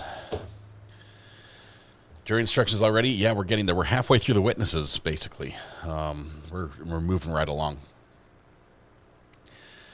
Currently, the defendant has a couple things counted against him. First of all, he is a felon. He was, what could arguably said, was in possession of a firearm, possibly two, as well as a pound of meth. That looks bad. It also looks bad to say that that it's all yours, and that you just, well, you know about it because you just bought the new magazine for the pawn shop for the gun to get an extra magazine. You're not allowed to possess a firearm as a felon. And, yeah, it's looking bad for him. But the defense has indicated will imply false confession and that the stuff wasn't his. Did I finish Halloween shopping? No. I've been working on merchandise. Stored the codes. We're good. Okay. Connect spread shop. That's what I need to do. Update.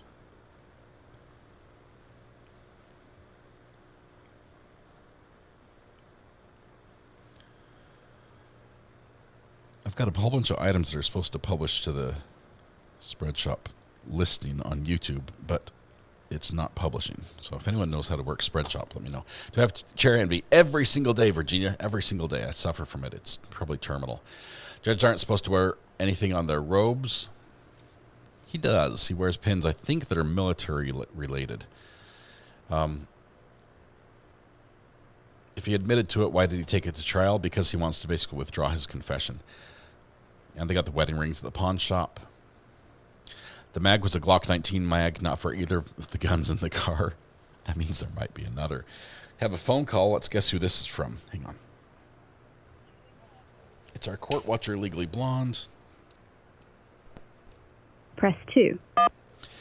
Hello, Legally Blonde. How are you doing? Hi. Oh, you know, living the dream. I'm so hungry. Live to be from truthful. Warren Sorry. County, Ohio. We saw you in court Yes. a lot. We saw you play musical chairs, first of all. What was the strategy behind choosing your position in court? Well, I was like, I want to be somewhere where they can't see me on camera. And then the first place I sat, I couldn't see the jury. And then I was like, okay, so I'll go over to the other side where they can't see me on camera. And then I saw the court clerk like messing with the screen. I was like, oh, if I sit here, I can't see the screen. You're dead So then I center had to now, move. so we can see you now. Yep, I know. What is it like being the only observer in a court case? Like in the building? They are very aware that I'm there. Yeah. Both prosecution and defense asked me who I was. They asked me why I was there. I told them that I was just a fan of court. I'm just there to be a court watcher. And the defense attorney, I think he knows that I'm like not telling the whole story because he keeps asking. And he's like, so are you a law student? I was like, nope. Nope. Just like true crime. But, I mean, you know those questions my notebook. Yeah. Go ahead. That's funny. Yep. Just love true crime. It's funny that people that work in the profession find it absurd that somebody would be interested in their spare time to see what they do. I agree. And it's hard for them to see the judge like, you're here because you want to? Excuse me? I think you run that by me again. I know. Well, and it's funny. I don't know if you guys saw it or could hear it in the beginning when the first time he asked me, he was like, so it's like, oh, I'm just here to watch court. He was like, well, you could have picked a more interesting case. It was like, oh, defense said well, that? Yeah, defense. And then I thought it was really interesting because after they picked the jury, and then I guess, when he was kicking people out so he could yell at the guy who missed his summons. Yeah. The prosecutor said to the defense attorney, she was like, do you want to just go through the evidence now so that way whatever? He was like, no, not really. And she was like, well, I mean, do you want to see the clips? I mean, since your guy is going the full confession route, which I thought was interesting. Mm-hmm. So I don't know what that means, but at first I thought they were playing nice, and then I realized she was kind of condescending, in my opinion. But okay, aside from all that, they seem to work well together. But did you guys freak out when that dude didn't put gloves on? Yes. On the video? Oh my When he grabbed, no. which one? Okay, there's two. There was one on the video when they found the second gun. The officer he hands the gun to that wouldn't lock the slide back. He just grabs it with his bare hands. And the guy I'm talking about in court. Yeah. I don't know if you guys. I literally had to write down on my paper, "Fix your face," because oh my God, why isn't he wearing gloves? I felt like my eyeballs were popping out of my face.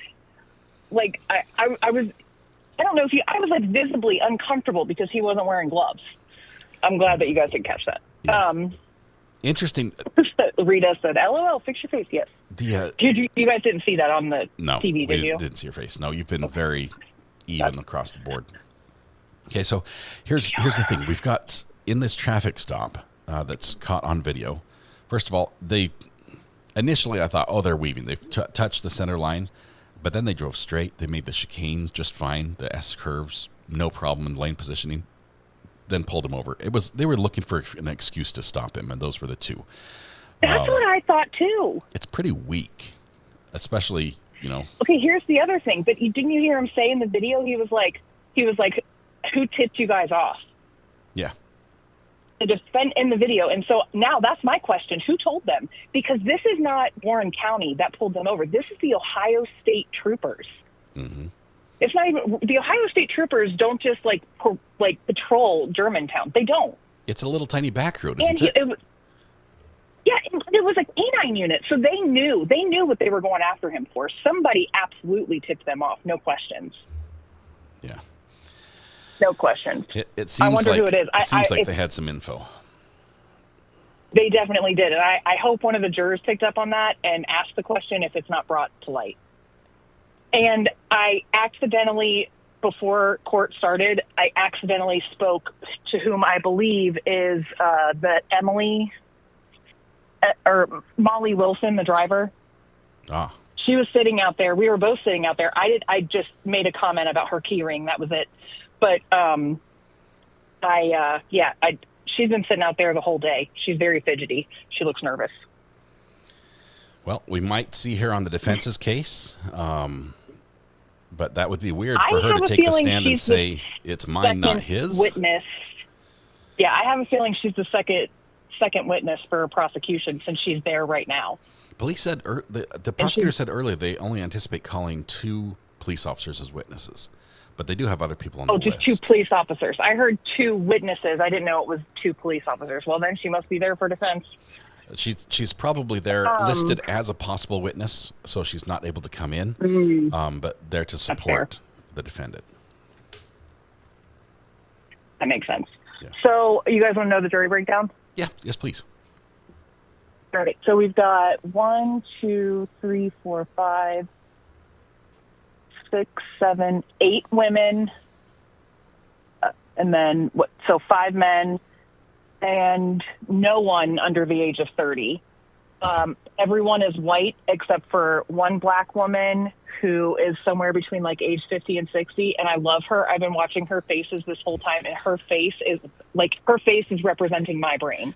I really appreciate her. She also, her eyes got real big when he did not put his gloves on to handle that gun. During jury selection, you didn't see the jury selection, right? Go ahead. I'm wondering if... No, well, I was in the hallway, but... Yeah, there was a lady who was connections to like law enforcement, judges, lawyers. She's like related to everybody. And they didn't excuse her. So I'm wondering, it sounds like she's on the jury. I wonder which one she is. Dang it. I'm sorry I missed that. Oh, it's okay. It's all right. And there's one guy who he is... I think it's just his face. Like he just has like a very inquisitive face, but I think he's taking more notes than the court reporter. I feel like he is literally taking in, like writing down every single word. This means and we're then going to have there's questions. one guy. Yes, I think so too. Then there's one guy who I think he's probably the youngest on the jury, but I mean, he's probably around my age, like 35 to 40.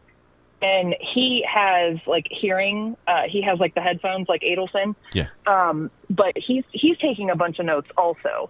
But most of the women are not taking any notes. All of the big note takers are the dudes, which I thought was interesting.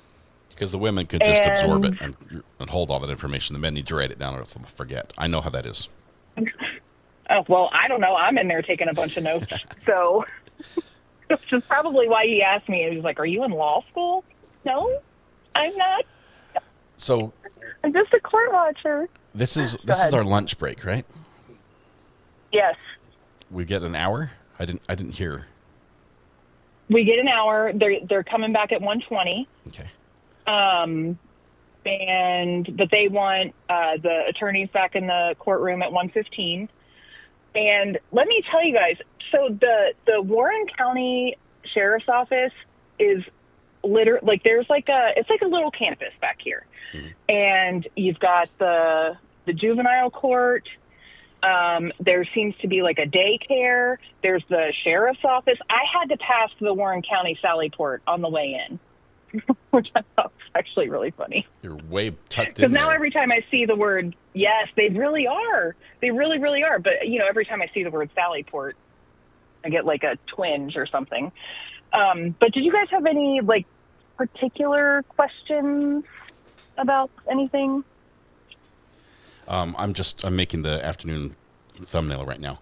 Let me check chat and see if we have I'm anything. reading chat. So Okay. are the courthouse pork chops for lunch? I don't know what they're having for lunch today. He didn't even offer La Rosa's. But speaking of La Rosa's, so last time we were here and you were looking at the La Rosa's menu, you pulled up the La Rosa's pizza pie that's new. I hadn't had it yet. Well, we ordered that over the weekend. Dude, banging. It's worth 100% recommend. Yes, and it's like when you cut it and you pull one piece away, like the cheese just like strings. This was a delivery order. It didn't it's not even like we went there.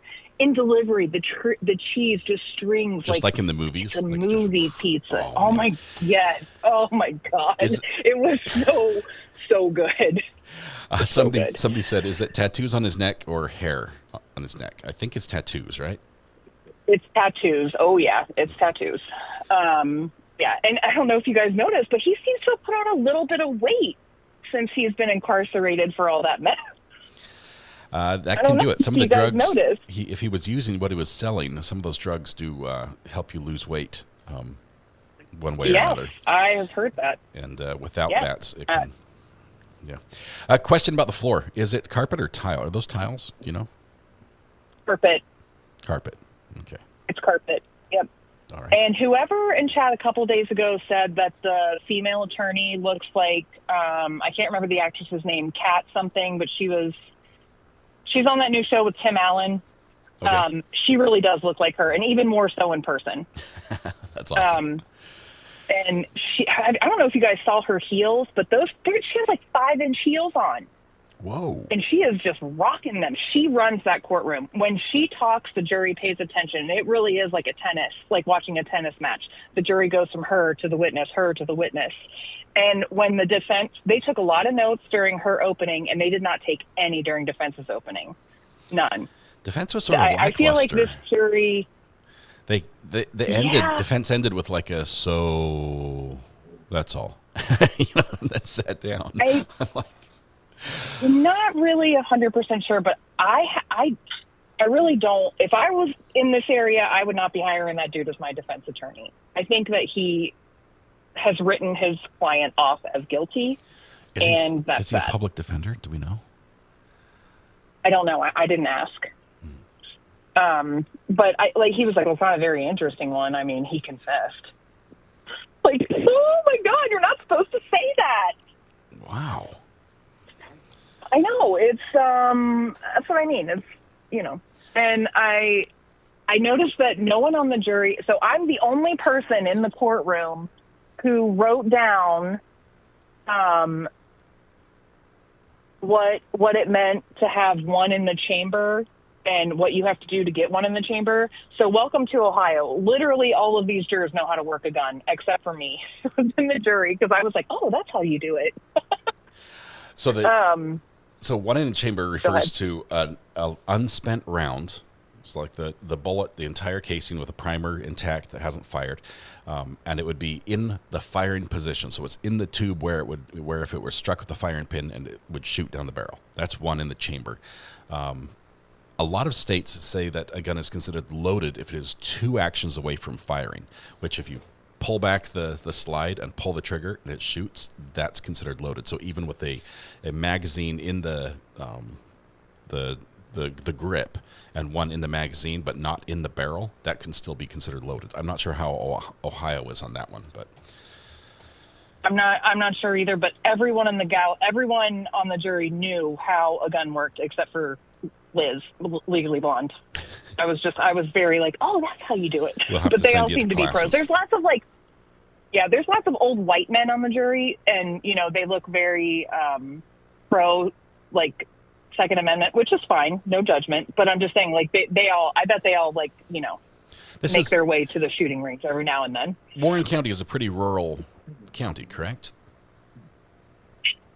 I would say that Warren County is coming up. Okay. There's lots of new so it's like suburban developments type around here. Yeah, it's getting, but there are some we also in Warren County we also have Goshen, and Goshen is just I hope nobody in chat's from Goshen. If you are, I apologize. But it's just a bunch of low light trailer park.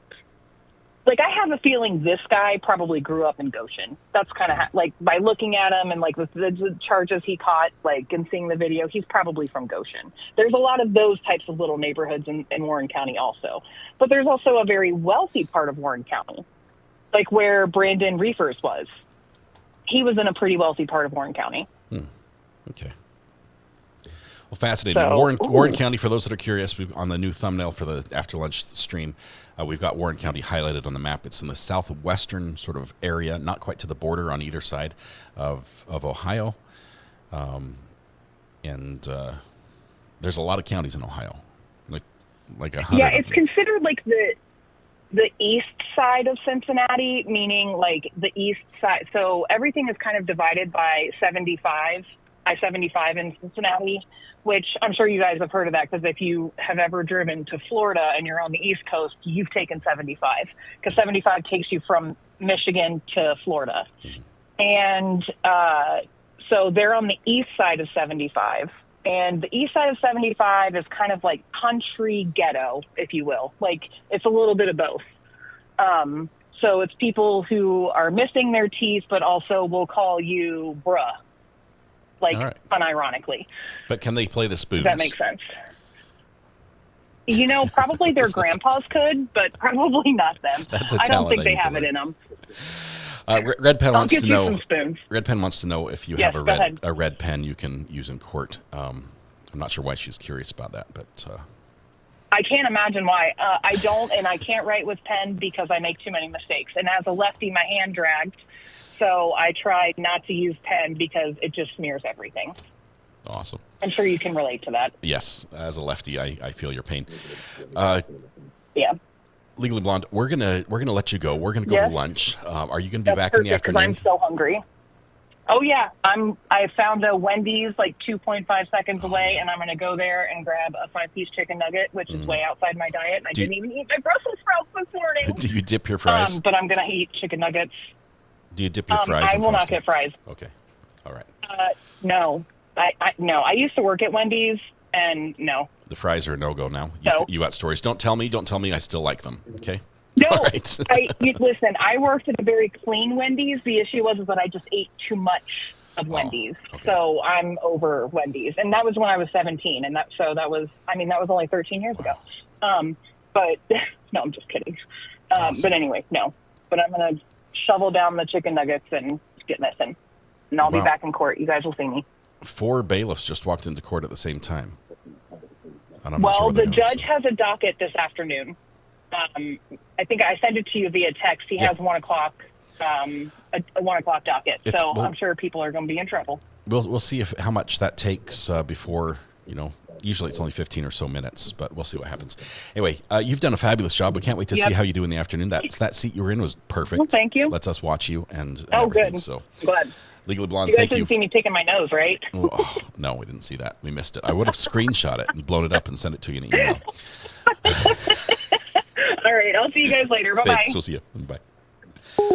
So awesome to have a court watcher today. Legally Blonde does a great job at it. So thank you very much. I am starving, and she's been talking about food, and we're going to go to lunch. It's just that short. I'm now hungry. I'm looking around for things I can eat in my studio, and I have nothing. So before I try to consume like my little mad cow or one of these not edible pickles, we gotta go. We gotta go.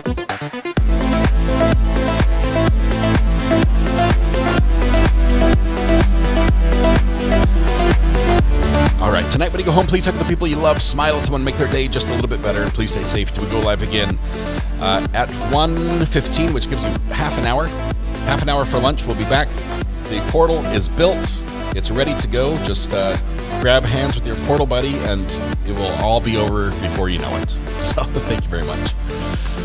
We'll see you in just a little bit, guys. Get some lunch. We're going to be back for this non-interesting trial, according to the prosecution, or excuse me, according to the defense. A not interesting trial because the defendant confessed. Well, he's fighting it, and you're the one to fight it. So we'll see how that goes. Maybe he'll take the stand. That could be interesting. All right. We'll see you on the flip side, you guys.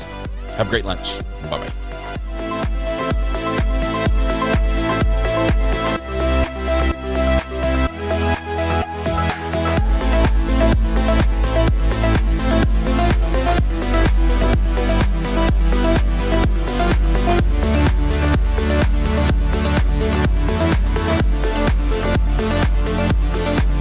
Thank you, sir. You're my new best friend.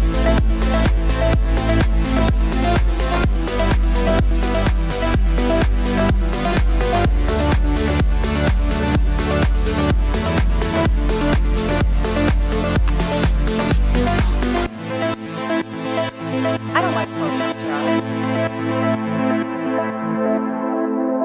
I was told counsel wanted to see me at sidebar.